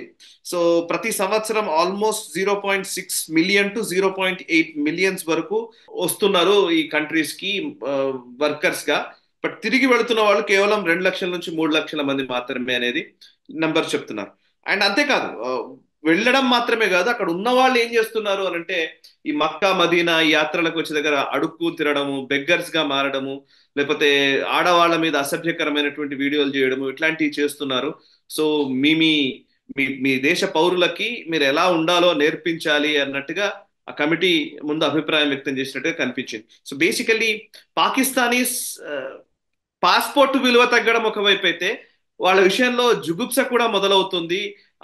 అందులోనూ ఇస్లామిక్ దేశాలకే అట్లాంటి జుగుప్సాకరమైన పరిస్థితి వచ్చింది అని మనం అనుకోవచ్చు కదా. అసలు పాకిస్తాన్ సమాజమే కంప్లీట్ గా క్షీణించింది. చాలా దారుణమైన పరిస్థితిలో ఈరోజు ఉన్నది. సమాజంలో ఒక సిగ్గు శరం అన్నది ఏమీ లేకుండా తయారయ్యేవాడు. అసలు కొన్ని విషయాలు చెప్తే కనుక మనం చర్చించలేనటువంటి విషయాలు చాలా ఉన్నాయి అక్కడ. చనిపోయిన స్త్రీలు వాళ్ళ దీంట్లో కూడాను సమాధిలో కూడా వాళ్ళు సురక్షితంగా లేరు. చనిపోయినటువంటి స్త్రీలని సమాధి నుంచి బయటికి తీసి వాళ్ళతో సంభోగం చేస్తున్నారు. అలాగే డాల్ఫిన్స్ ఉంటాయి, పింక్ డాల్ఫిన్స్ అని ఉంటాయి. మొట్టమొదటి జంతువు మనుషుల వల్ల ఎక్స్టింక్ట్ అయినటువంటి జంతువు ఏదైనా ఉందంటే పింక్ డాల్ఫిన్స్. వాటిని వీళ్ళు సంభోగం చేస్తున్నారు వాటితోటి, దాంట్లో చచ్చిపోతున్నాయి. సో ఎంతటి దారుణమైనటువంటి నీచ నికృష్టపు స్థాయికి ఆ సమాజం దిగజారిందో మనం చూస్తున్నాం. గల్ఫ్లో వీళ్ళు వెళ్తే కనుక 90% అడుక్కు తినేవాళ్ళు గల్ఫ్ నుంచే ఉన్నారు. మిగతా 10% ఆఫ్రికా నుంచి వస్తున్నారు, 90% పాకిస్తాన్ నుంచి వస్తున్నారు. అలాగే వాళ్ళ స్కిల్ సెట్స్, అక్కడ పనిచేస్తున్న వాళ్ళకి నిజంగా ఏం పని చేయాలో తెలియదు అని అర్థమైంది. వీళ్ళు ప్లంబర్గా, ఫిట్టర్లుగా, డ్రైవర్లుగా వెళ్తే కనుక వీళ్ళ స్కిల్ సెట్స్ చాలా దారుణంగా ఉన్నాయి. వీళ్ళు ఎందుకు పనికిరారు అని చెప్పేసి చాలా కంపెనీలు వీళ్ళని హైర్ చేయడం కూడా మానేసాయి గల్ఫ్లో. పైపెచ్చు అక్కడ ఉన్నటువంటి స్త్రీలు, లోకల్ స్త్రీలు వెళ్తుంటే వీడియోలు తీయడము, దాన్ని వీళ్ళు సోషల్ మీడియాలో అప్లోడ్ చేయడము, వాళ్ళని అరెస్ట్ చేయడము, ఇటువంటివన్నీ కూడా జరుగుతున్నాయి అక్కడ. అంటే ఆ సమాజం ఎంత దారుణమైన పరిస్థితిలో క్షీణించిందో, వాళ్ళకు మారల్ స్టాండర్డ్స్, నైతిక విలువలు ఎంత దారుణంగా పడిపోయినాయో మనం చూస్తున్నాం అక్కడ. అది ఈరోజు ముస్లిం దేశమైన గల్ఫ్ దేశాలే వాళ్ళని వ్యతిరేకిస్తున్నాయి. పోనీ వాళ్ళకి చీప్ లేబర్ కావాలనుకున్నప్పుడు పాకిస్తాన్కి ప్రత్యామ్నాయంగా బంగ్లాదేశ్ని తీసుకోవడానికి కూడా సిద్ధంగా ఉన్నారు. యాక్చువల్గా నేను గల్ఫ్లో పనిచేసినప్పుడు బంగ్లాదేశ్ నుంచి వచ్చిన వాళ్ళకి వీసాలు చాలా కష్టంగా వచ్చేది. వచ్చిన వీసా కూడా ఒక టర్మ్ అయిపోగానే మళ్ళీ వెనక్కి పంపించేవాళ్ళు, వాళ్ళని రెన్యూ చేసేవాళ్ళు కాదు. అటువంటిది ఈరోజు పాకిస్తాన్ని రెన్యూ చేయకుండా బంగ్లాదేశ్ నుంచి ఎక్కువ తీసుకుంటున్నారు, లేదా భారతదేశం నుంచి ఎలాగో తీసుకుంటున్నారు వాళ్ళు. అంటే ఆ పరిస్థితికి ఈరోజు ఆ సమాజం వచ్చిందంటే, ఇది ఆ ఎకానమీ కొలాప్స్ అవ్వడం ఒక ఎత్తు అయితే, ఆ సమాజంలో ఉన్నటువంటి నైతిక విలువల కొలాప్స్ కూడా చాలా దారుణంగా ఈరోజు పాకిస్తాన్లో మనం చూస్తున్నాము. అదే ఈ యొక్క రిపోర్ట్లో మనం గల్ఫ్ వాళ్ళు చెప్పడం అనేది చూస్తున్నాము. రమారమి $3 నుంచి $4 బిలియన్ ప్రతి నెల రెమిటెన్సెస్ వాళ్ళకి వస్తున్నాయి. సౌదీ అరేబియా, యుఏఈ 2 దేశాల నుంచి పాకిస్తాన్కి వస్తుంది. అవి ఆగిపోయేటువంటి ప్రమాదం ఉన్నది. ఎందుకు? స్కిల్ సెట్స్ తక్కువ ఉంటే కానీ మీ పైసలు ఎక్కువ రావు, ఒకటి. 2, మీ కరెన్సీ, మీ ఎకానమీ కొలాప్స్ అవుతుంది. అందుకని అక్కడ పరిస్థితులు చాలా దారుణంగా ఉన్నాయి. సో ఈ పరిస్థితులలో స్కిల్ సెట్స్ పెంపొందించి మీలో కేపబుల్ ఒక కెపాసిటీ పెంచే దిశగా మీరు కనుక పని చేయకపోతే, ఈ రాబోయే ఆదాయం కూడా మీకు కట్ అయిపోతే మన పరిస్థితి ఏమవుతుంది? సంవత్సరానికి $30-40 బిలియన్ మీకు రెమిటెన్స్ ద్వారా వస్తుంది. అది కూడా కట్ అయిపోతే మీ పరిస్థితి ఏమవుతుంది? మీ ఎక్స్పోర్ట్స్ పడిపోతున్నాయి, రెమిటెన్సెస్ పడిపోతున్నాయి, అప్పులు ఏమో పెరిగిపోతున్నాయి, అప్పులు తీర్చుకోలేనటువంటి పరిస్థితిలో ఉన్నారు. సో ఆల్రెడీ దివాళా తీసింది పాకిస్తాన్. ఇంకా దాన్ని ఒక్కొక్క ముక్క అమ్ముకుంటే కూడా వాళ్ళు ఈ అప్పులు తీర్చలేనటువంటి పరిస్థితికి వెళ్తున్నారు. దాని పరిస్థితుల్లో మీ సమాజం కూడా కుదేలైతే కనుక మీరు ప్రపంచానికే కంటంగా తయారయ్యేటువంటి స్థితిలో ఈరోజు పాకిస్తాన్ ఉన్నది. రైట్. అండ్ ఇంకోవైపు బంగ్లాదేశ్లో నిరసనల గురించి కూడా మనం మాట్లాడదాం సార్. బంగ్లాదేశ్లో నిరసనలు విపరీతంగా పెరుగుతూ ఉన్నాయి. అండ్ ఫ్రెష్ వైలెన్స్ కూడా మళ్ళీ మొదలైంది. నిజానికి ఇంత మొన్నటి దాకా జరిగిన రిజర్వేషన్లు, వీటికి సంబంధించిన గొడవ ఒకటైతే, ఇంకొక వైపు ఇప్పుడు రీసెంట్ గా కూడా మళ్ళీ వైలెన్స్ పెరుగుతోంది. పాకిస్తాన్ పాత్ర ఎక్కువగా ఉంది అండ్ చైనా వెనకాల నుంచి నడిపిస్తోంది అన్న విషయం గురించి మనం గతంలోనే మాట్లాడాము. ఇప్పుడున్న పరిస్థితి గురించి ఒకసారి వివరిస్తారా? మనకు విద్యార్థుల గొడవలన్నీ మనం చూసాము, గత గ్లోబల్ ఉన్నప్పుడు కూడా చర్చించుకున్నాం మనము. రిజర్వేషన్స్ అన్నవి 50% పైబడి ఉన్నాయి. దాంట్లో ఆల్మోస్ట్ 30% రిజర్వేషన్స్ అప్పుడు స్వతంత్ర ఉద్యమంలో పార్టిసిపేట్ చేసిన పిల్లలు, వాళ్ళ మనవాళ్ళు, వాళ్ళకని చెప్పి రిజర్వ్ చేశారు. దీన్ని మాకు తీసేయండి అని చెప్పి ఉద్యమాలు జరిగాయి గతంలో. షేక్ హసీనా ప్రభుత్వం దాన్ని తీసేసింది. కానీ హైకోర్టు దాన్ని మళ్ళీ రీఇన్స్టేట్ చేయడంతో అల్లర్లు మొదలైన అల్లర్లకు కంప్లీట్గా చైనా, పాకిస్తాన్ మద్దతుతోటి పాకిస్తాన్ని వాళ్ళ శక్తులని వాడుకొని ఇక్కడ అల్లర్లని చాలా విపరీతంగా ముందుకు తీసుకెళ్లారు.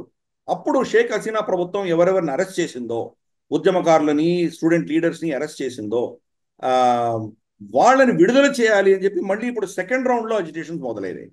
సుప్రీంకోర్టు సరే దాన్ని ఆ హైకోర్టు జడ్జిమెంట్ని స్టే ఇచ్చారు. కాబట్టి ప్రస్తుతానికి ఆ రిజర్వేషన్ ఇష్యూ మనకి ఈరోజు లేదు. కానీ ఆ ఉద్యమంలో పార్టిసిపేట్ చేసిన వాళ్ళని రిలీజ్ చేయండి, క్షమాపణ చెప్పండి మీరు అని చెప్పి 2 డిమాండ్లతోటి మళ్ళీ ఉద్యమాలు మొదలుపెట్టారు. అన్ఫార్చునేట్లీ అక్కడ ఉద్యమాలన్నీ కూడాను విదేశీ హస్తం దాంట్లో తప్పకుండా ఉన్నది. ఎక్కడి నుంచి వస్తున్నాయి ఫండింగ్? బహుశా చైనా కావచ్చు, అమెరికా కావచ్చు. వీళ్ళు పాకిస్తాన్ని వాడుకుని అక్కడ ఫండింగ్ చేసి ఈ ఉద్యమాలను ముందుకు తీసుకెళ్తున్నారు. షేక్ హసీనాకు వ్యతిరేకంగా అక్కడ ఒక సిచ్యువేషన్ వాళ్ళు తయారు చేస్తున్నారు.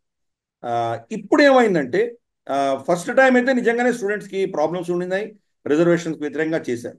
రెండవ రౌండ్లో వాళ్ళ మత ఛాందసపు సంస్థలు ఏవైతే ఉన్నాయో వాళ్ళు ఈ బరిలోకి దిగుతున్నారు. జమాతే ఇస్లామీ లాంటి వాళ్ళు, తర్వాత ఖలీదా జియా పార్టీకి చెందినటువంటి కొంత ఛాందసులు, వీళ్ళందరూ దాంట్లో బరిలో దిగారు. సో స్టూడెంట్స్ మధ్యలో ఉన్న విషయం కాకుండా హిందూ ముస్లిం లేదా బంగ్లాదేశ్ ఇండియా ఇటువంటి సిచ్యువేషన్స్ కూడా దాంట్లో వాళ్ళు తీసుకొచ్చే ప్రయత్నం చేస్తున్నారు. ఇన్ఫ్యాక్ట్ మనం చిట్టగాంగ్ మన ఇద్దరం కలిసి వెళ్ళాం మనం బంగ్లాదేశ్కి. అక్కడ మనకు అర్పాన్ చక్రవర్తి అతన్ని కలిసాం మనం. అతను అక్కడ చట్టగ్రామ్ మందిర్ దగ్గరనే ఉంటాడు. అతను మనకు భోజనం కూడా పెట్టాడు. అతను నేను రాత్రి నాకు ఫోన్ చేసి పాపం చాలా ఒక విధమైనటువంటి దుఃఖంలో ఉన్నాడు, అతను భయంలో ఉన్నాడు. పరిస్థితి అంతా ఇక్కడ చాలా క్షీణించింది. ఈసారి అదేదో స్టూడెంట్ ఉద్యమంగా జరగట్లేదు, హిందువులకు వ్యతిరేకంగా వీళ్ళు దీంట్లో దూరారు అని చెప్తున్నాడు అతను.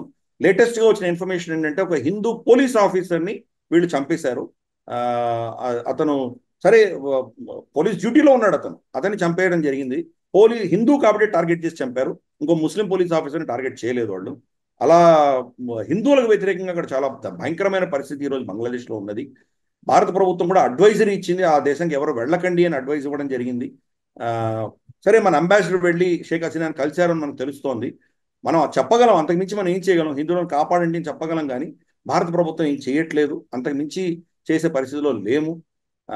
ఆ సమాజం మరి ఎలా దాన్ని తట్టుకోగలరో మనకు తెలియదు.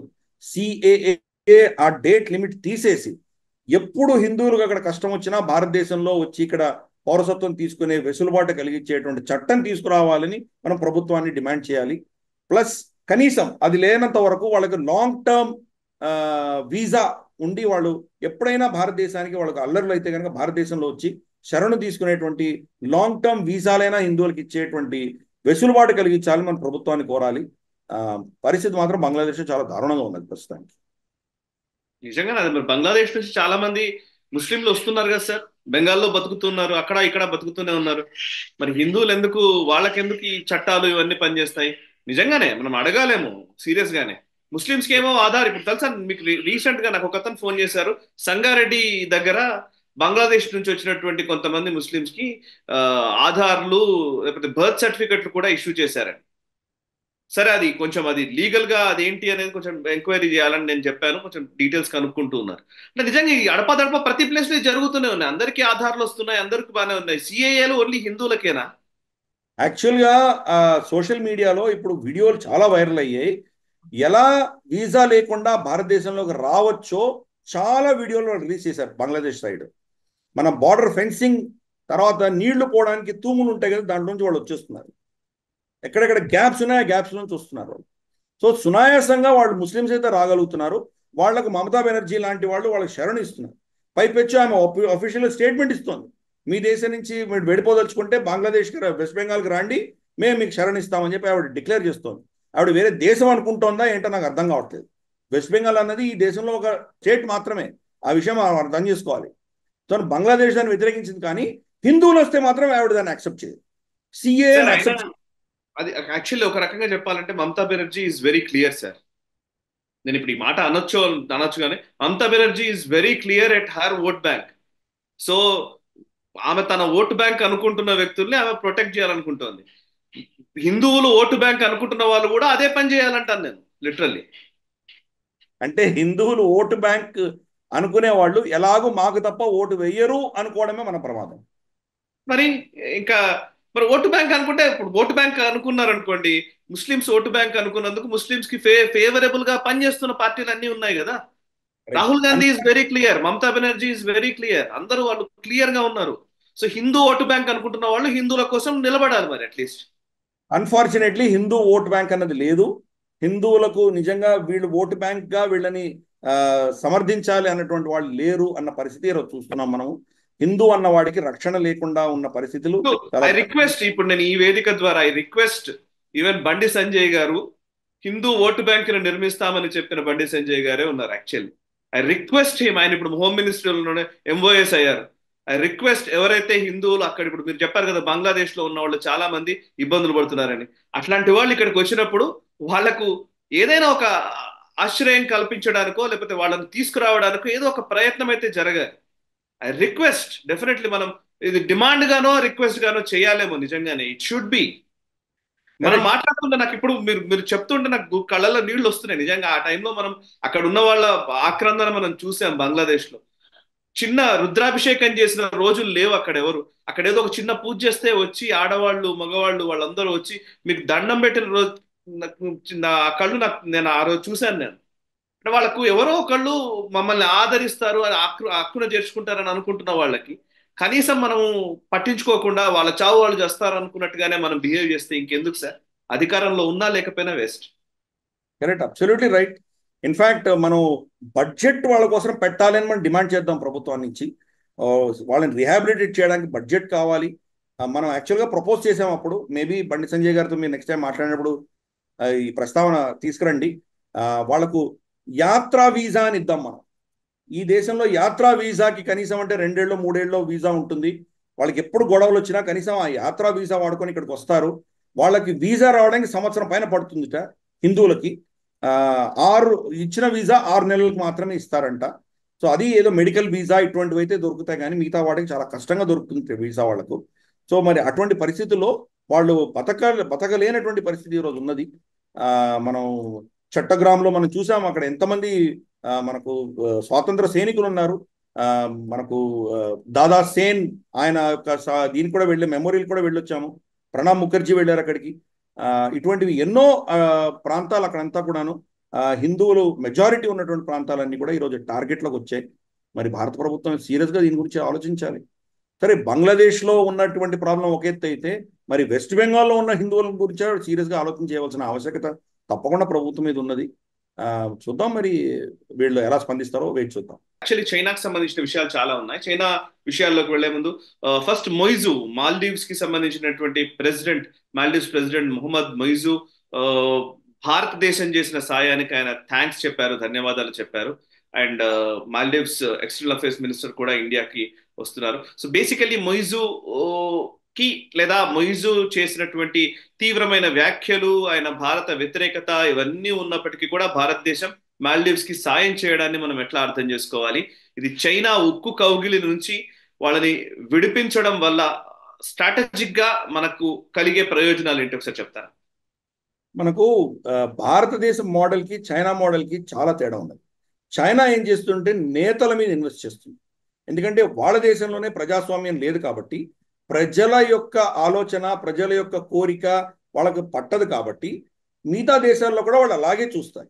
వాళ్ళు నేతృత్వం మీద ఇన్వెస్ట్ చేస్తారు, నేతలను కొనుక్కుంటారు, ఇన్ఫ్లుయెన్స్ చేసి వాళ్ళు పని చేయించుకుంటారు. ఆ దేశ ప్రజల గురించి వాళ్ళకి ఎటువంటి సంబంధం లేదు. మనకు యమీన్ని వాళ్ళు కొనుక్కున్నారు కాబట్టి, యమీన్ ఎలక్షన్ కంటెస్ట్ చేయలేడు కాబట్టి మువజ్జో ఈరోజు అక్కడ అధికారంలోకి రావడం మనం చూసాం. మనం మువజ్జోని కొనుక్కున్నారు కానీ ప్రజల మీద ఇన్వెస్ట్ చేయలేదు. దానికి చాలా భిన్నంగా భారతదేశం యొక్క పాలసీ ఏంటంటే, అక్కడ ప్రభుత్వాలు ఏవొచ్చినా, నేతలు ఎవరున్నా వాళ్ళ ప్రజల మీద మనం ఇన్వెస్ట్ చేస్తాం. ప్రజలతోటి మనం అమాయకమై ప్రజల బాగు కోసం మనం ఇన్వెస్ట్ చేస్తాం. ఈరోజు ఆఫ్ఘనిస్తాన్లో తాలిబాన్ ఉన్నది. మన తాలిబాన్తో మనకు సత్సంబంధాలు లేవు, తాలిబాన్ తోటి మనకు దౌత్యపరమైనటువంటి సంబంధాలు లేవు. అయినా ఆఫ్ఘనిస్తాన్కి మనం గోధుమలు ఇస్తున్నాము, ఆహార ధాన్యాలు ఇస్తున్నాము, మందులు ఇస్తున్నాము, చాలా విషయాల్లో సాయం చేస్తున్నాము. ప్రజలకు సాయం చేస్తాం. అదేవిధంగా మనకు మాల్దీవ్స్లో కూడా ఉన్నటువంటి ప్రజలకు సాయం చేస్తున్నాం. వాళ్ళు గతంలో మనం ఇచ్చినటువంటి ఏదైతే హెలికాప్టర్లు, మనకు చిన్న చిన్న ఎయిర్ క్రాఫ్ట్స్ ఏవైతే ఇచ్చామో అవి గతంలో వాళ్ళు మాకు వద్దు అని చెప్పి చాలా గర్వంగా దాన్ని తిరస్కరించాడు మొయిజు. ఈరోజు వాటినే వాడుకుని అక్కడ మెడికల్ ఎమర్జెన్సీస్ వచ్చిన వాళ్ళని ఎవాక్యుయేట్ చేయడానికి, చిన్న చిన్న దీవుల నుంచి పెద్ద హాస్పిటల్కి తీసుకురావడానికి దాన్ని వాడడం మొదలుపెట్టాడు. అంటే అర్థమైంది చైనా మనల్ని వాడుకుంటున్నారు కానీ మన ప్రజలకు ఏమి చెయ్యరు అన్న విషయం వాళ్ళకి లేట్గా అర్థమైంది. అప్పటికే చాలా లేట్ అయిపోయింది. ఈరోజు టూరిజం అక్కడ మనం గతంలో నంబర్ 1 స్థానంలో ఉన్న భారతదేశం ఈరోజు 6వ 7వ స్థానానికి పడిపోయింది. అక్కడికి వెళ్తున్న వాళ్ళు మేము మాల్దీవ్స్కి వెళ్ళామని ఎవరు సోషల్ మీడియాలో రాయడానికి భయపడుతున్నారు. మనం చూసామంటే గతంలో ఈ ఫోటో షూట్స్కి అని చెప్పి మన హీరోయిన్లు అందరూ వెళ్ళేవాళ్ళు అక్కడికి మాల్డీవ్స్కి. ఈరోజు ఎవరు మాల్డీవ్స్ గురించి మాట్లాడట్లేదు. శ్రీలంక గురించో లేదా మారిషియస్ గురించో లేదా కరీబియన్ ఐలాండ్స్ ఇంకేమో మాట్లాడుతున్నారు. మాల్డీవ్స్ గురించి మాట్లాడలేనటువంటి పరిస్థితి. గణనీయంగా వాళ్ళ ఎకానమీ దెబ్బతిన్నది భారతదేశానికి దూరం పెట్టుకోవడం వల్ల. రేపటి రోజు వాళ్ళకి ఏదైనా ప్రమాదం వస్తే కనుక చైనా అక్కడి నుంచి వచ్చి వీళ్ళకి ఏమీ చేయదు అని వాళ్ళు మెల్లిమెల్లిగా అర్థం చేసుకుంటున్నారు. పక్కనే జిబోటీలో, కొలంబోలో చైనా స్థావరాలు ఉన్నా కానీ కూడా, గ్వాదర్లో స్థావరాలు ఉన్నా కానీ వీళ్ళు రాలేరు అని అర్థమైపోయింది. మనకి ఏదైనా ప్రమాదం వస్తే భారతదేశమే మనకు ఆదుకుంటుంది అని అర్థం చేసుకొని క్రమేపీ మెల్లిమెల్లిగా మళ్ళీ భారతదేశాన్ని దువ్వే ప్రయత్నం చేస్తున్నాం. కానీ మనం ఆచితూచి వ్యవహరిస్తున్నాం. మనం ఏం చేస్తున్నాము, బడ్జెట్ని కట్ చేశాం ఈసారి. మన యూనియన్ బడ్జెట్లో మాల్డీవ్స్కి ఇవ్వాల్సిన బడ్జెట్ని కోత విధించాం. అంటే ప్రజలకు ఇవ్వాల్సిన హాస్పిటల్స్ ఏవైతే మౌలిక సదుపాయాలు ఉన్నాయో అవి మాత్రం ఉంచి మిగతా కట్ చేయడం మనం చూసాం. మనం అందుకని మన మోడల్కి చైనా మోడల్కి చాలా వ్యత్యాసం ఉన్నది. మనం ప్రజల మీద ఇన్వెస్ట్ చేస్తాము.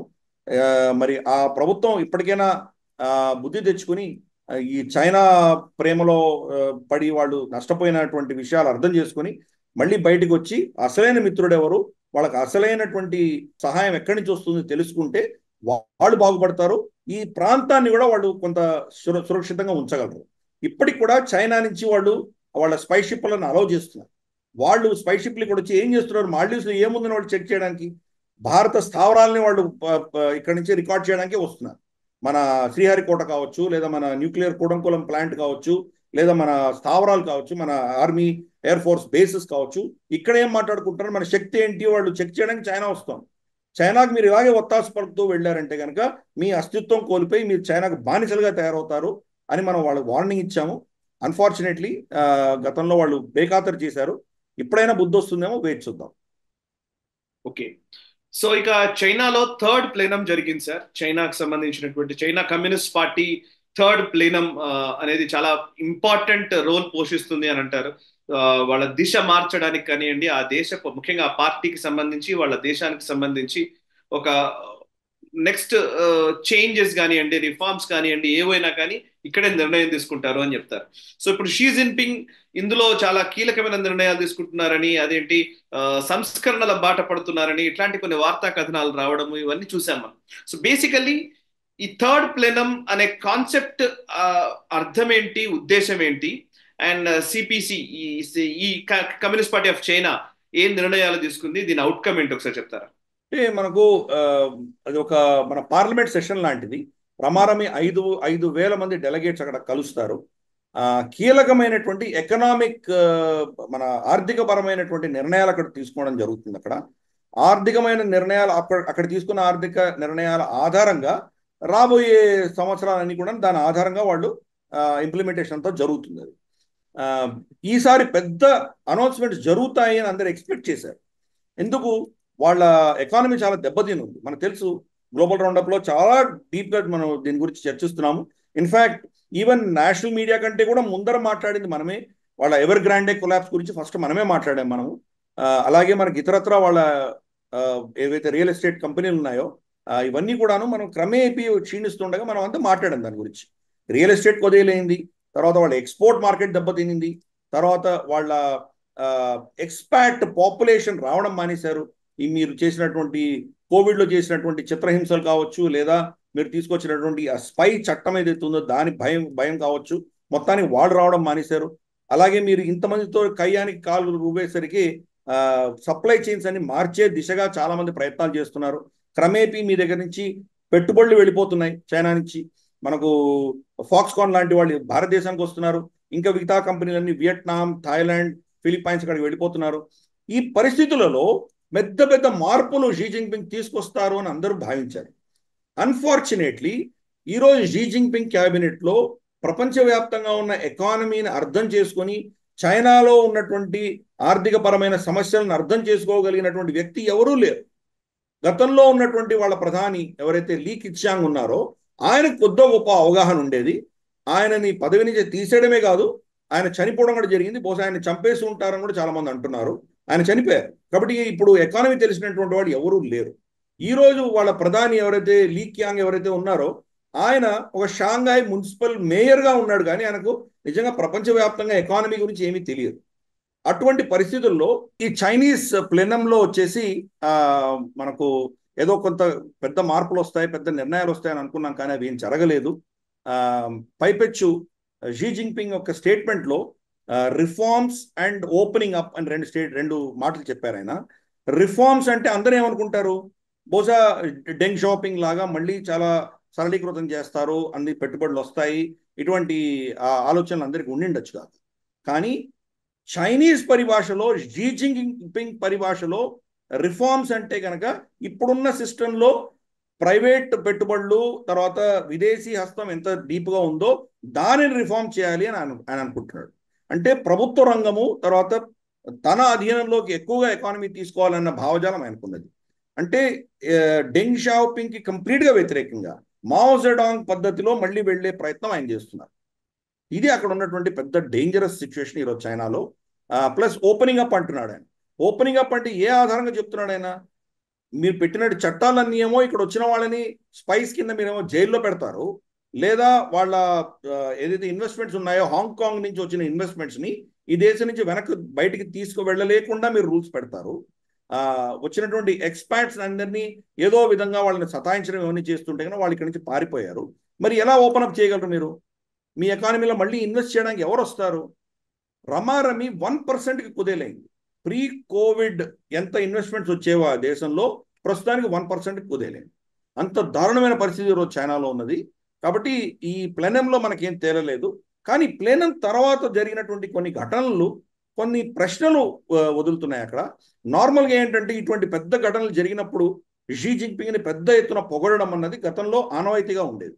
ఈసారి వాళ్ళ స్టేట్ టీవీ కానీ లేదా స్టేట్ న్యూస్ పేపర్లు కానీ షీ జిన్పింగ్ పేరు ఎత్తకుండా వాళ్ళు వాళ్ళు రిపోర్ట్ రాస్తున్నారు.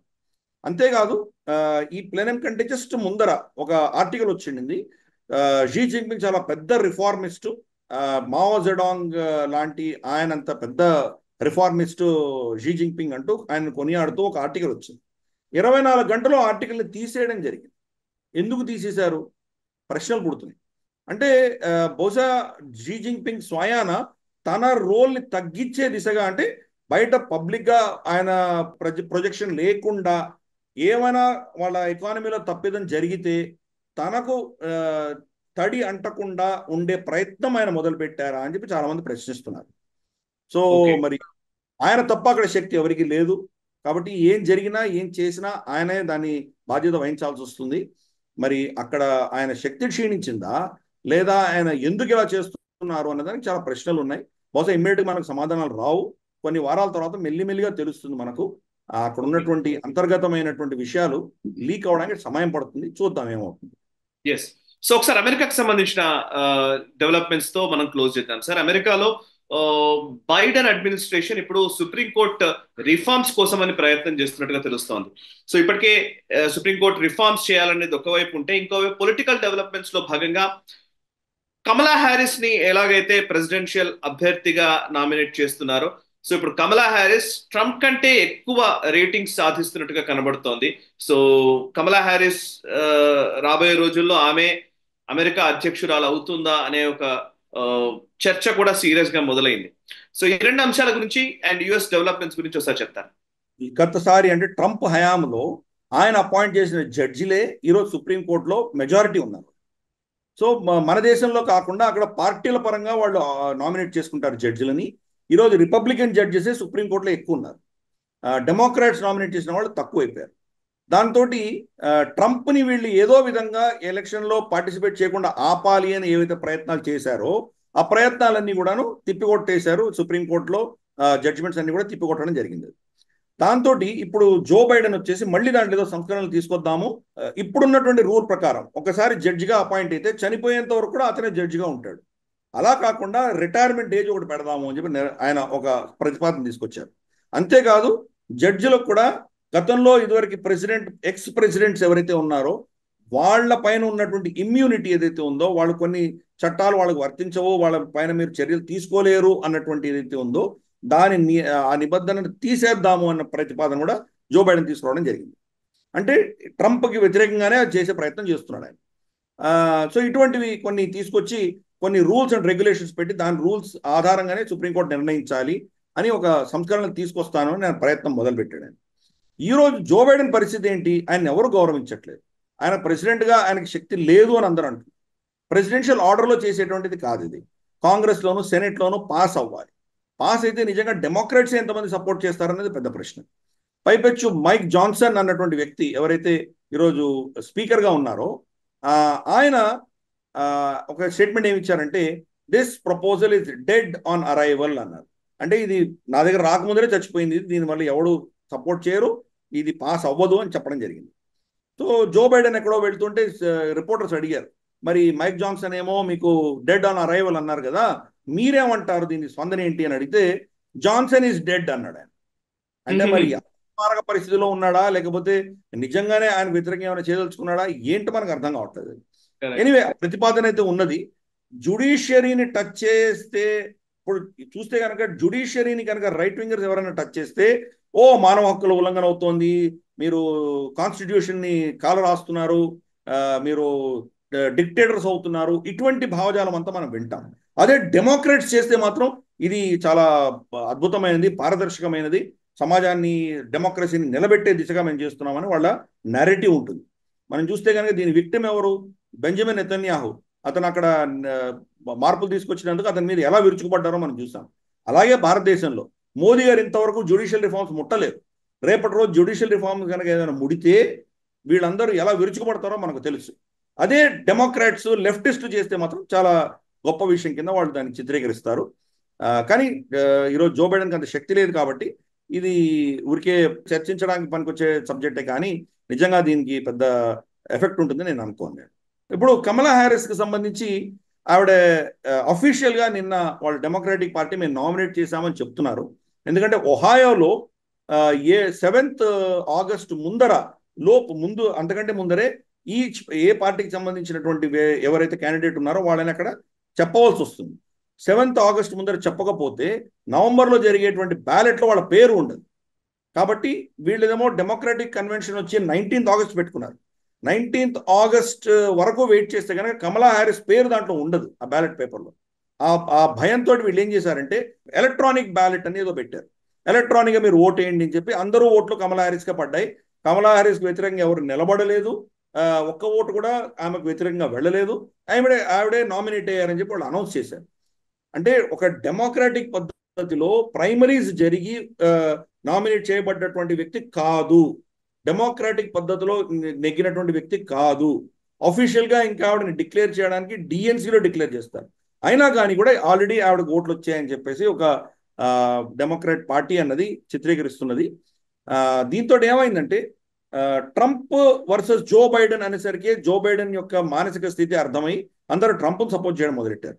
ఇప్పుడు ఎప్పుడైతే కమలా హ్యారిస్ బరిలో దిగిందో వీళ్ళిద్దరి ఏదైతే వయస్సు వ్యత్యాసం ఏదైతే ఉన్నదో 59 ఏళ్ళు మాత్రమే, ఆయన 78 ఏళ్ళు, అంటే ఆల్మోస్ట్ 20 ఏళ్ల వ్యత్యాసం వీళ్ళిద్దరి మధ్యలో ఉన్నది. కాబట్టి ఆయన పోల్చి చూస్తే కనుక ఈవిడ చాలా వయసు ఉన్నటువంటి వ్యక్తిగా కనిపిస్తున్నది. ప్లస్ ఈ ఎకో సిస్టమ్ అంతా కూడాను ఈ ఇల్లీగల్ ఇమిగ్రెంట్స్ కావాలి అని కోరుకుంటున్నటువంటి వ్యక్తులు, అలాగే మనకు ఏవైతే మనకు టెక్నాలజీ సెక్టర్లో ఉన్నటువంటి శక్తులు ఎవరైతే ఉన్నారో, గతంలో డొనాల్డ్ ట్రంప్ని వాళ్ళు ట్విట్టర్ నుంచి ఫేస్బుక్ నుంచి పర్మనెంట్గా సస్పెండ్ చేసినటువంటి భావజాలం ఉన్నటువంటి వాళ్ళు కంప్లీట్గా కమలా హ్యారిస్ని సపోర్ట్ చేస్తున్నారు. ఈరోజు దారుణమైన పరిస్థితి ఏంటంటే గూగుల్ సెర్చ్ చేసి అసాసినేషన్ అటెంప్ట్ ఆన్ అని పెడితే డొనాల్డ్ ట్రంప్ పేరు రాదు, మీకు ఇంకెవరో వాళ్ళ డొనాల్డ్ డక్ అని ఇంకేంటో పిచ్చి పిచ్చి పేర్లు అన్నీ వస్తున్నాయి. డొనాల్డ్ ట్రంప్ పేరు మీద రాదు. ఒకవేళ డొనాల్డ్ ట్రంప్ మీద మీరు కానీ గూగుల్ సెర్చ్ చేస్తే కమలా హ్యారిస్ వీడియోలు వస్తాయి. అల్గోరిథంలోనే వాళ్ళు చేంజ్ చేశారు. ఇది ఎలాన్ మస్క్ కానీ వీళ్ళందరూ కూడా ట్వీట్ చేయడం మనం చూసాం. అంటే కమలా హ్యారిస్ని సమర్థిస్తూ పూర్తి ఎకో సిస్టమ్ నిలబడింది. ఆ ఎకో సిస్టమ్ నిలబడంతో ఈరోజు ట్రంప్కి కమలా హ్యారిస్కి మధ్యలో వాళ్ళు సర్వే చేస్తే బహుశా 2-3 పాయింట్లు కమలా హ్యారిసే ట్రంప్ కంటే ముందరగా ఉంది అని చెప్పి మనకు తేలుతోంది. వీళ్ళు ఏం చేశారు, ట్రంప్ ఎలాగో ముసలివాడు కాబట్టి ట్రంప్ని అటాక్ చేయకుండా ట్రంప్ యొక్క వైస్ ప్రెసిడెంట్ క్యాండిడేట్ వెన్స్ని వీళ్ళు అటాక్ చేయడం మొదలుపెట్టారు. అది కూడా గుణం చూపించింది అని కొన్ని రిపోర్ట్స్ చెప్తున్నాయి. సో ప్రస్తుతానికి అయితే ట్రంప్ క్యాంపెయిన్ వాళ్ళు ఏం చేయాలో అర్థం కావట్లేదు. ఇంతవరకు జో బైడెన్ని ఎలా హ్యాండిల్ చేయాలి అని తయారైనటువంటి వాళ్ళ పార్టీ అంతా కూడా సడన్గా ఈరోజు కమలా హ్యారిస్ని హ్యాండిల్ చేయాల్సి వచ్చే పరిస్థితి వచ్చింది వాళ్ళకు. దాంతో ఆయన వ్యక్తిగతంగా ఆవిడని అటాక్ చేస్తున్నారు, కానీ సైద్ధాంతికంగా సిద్ధాంతపరంగా నిజంగా రిపబ్లికన్ పార్టీ వాళ్ళని ఎదుర్కోలేకుండా ఉన్నారు. ఇమిగ్రేషన్ ఇష్యూస్లో కావచ్చు, లేదా మనకు అబార్షన్ ఇష్యూస్లో కావచ్చు, చాలా ఇటువంటి అంశాలలో ఆవిడ చాలా ఫ్రంట్ ఫుట్లో ఆడుతున్నది. ఆవిడ వీక్నెస్ని వీళ్ళని ఎక్స్పోజ్ చేయలేకపోతున్నారు. కానీ ఇంకా 4 నెలలు టైం ఉంది కాబట్టి బహుశా మళ్ళీ ట్రంప్ క్యాంపెయిన్ పుంజుకుంటుందా లేదా వేచి చూడాలి. ప్రస్తుతానికి అయితే మాత్రం ఒక అంగుళం ఆవిడే ముందుగా ఉన్నట్టు మనకు తెలుస్తోంది. ఇది ఇంకా 3-4 నెలలు ఉంది కాబట్టి చూద్దాం ఏమవుతుందో. Right sir, thank you very much Giridhar గారు. చాలా విషయాలు మీరు ఓపికగా వివరించారు. చాలా అంశాలు మనం మాట్లాడాము. వచ్చే వారం గ్లోబల్ రౌండప్ లో మరిన్ని అంతర్జాతీయ పరిణామాలపైన డిస్కస్ చేద్దాము. Thank you very much sir. నమస్తే. సో చూశారు కదా, ఇది ఈ వారం గ్లోబల్ రౌండప్. వచ్చే వారం గ్లోబల్ రౌండప్ లో మళ్ళీ కలుద్దాము. అంతర్జాతీయ పరిణామాల్ని భారతీయ దృక్కోణంలో విశ్లేషిస్తూ సాగుతున్నటువంటి ఈ చర్చా కార్యక్రమం మీకు నచ్చినట్లయితే వెంటనే లైక్ చేయండి, 10 మందికి షేర్ చేయండి. మీ కమెంట్స్ ద్వారా మీ అభిప్రాయాలు మాతో పంచుకోండి. మనసా వాచా కర్మణ దేశ హితం కోసం పరితపించే నేషనలిస్ట్ గ్రూప్ ఆఫ్ ఛానల్స్ ని సబ్స్క్రైబ్ చేసుకొని జాతీయవాద జర్నలిజాన్ని ప్రోత్సహించండి. Thank you very much. నమస్తే. ఈ వీడియో మీకు నచ్చినట్టయితే లైక్ చేయండి, 10 మందికి షేర్ చేయండి. అలాగే కామెంట్ల రూపంలో మీ అభిప్రాయాలను మాతో పంచుకోండి. Nationalist hub group of channels ను సబ్స్క్రైబ్ చేసుకుని తెలుగునాట జాతీయవాద జర్నలిజాన్ని ప్రోత్సహించండి. ఈ వీడియో కింద ఉన్న బెల్ ఐకాన్ పై క్లిక్ చేయడం మర్చిపోవద్దు.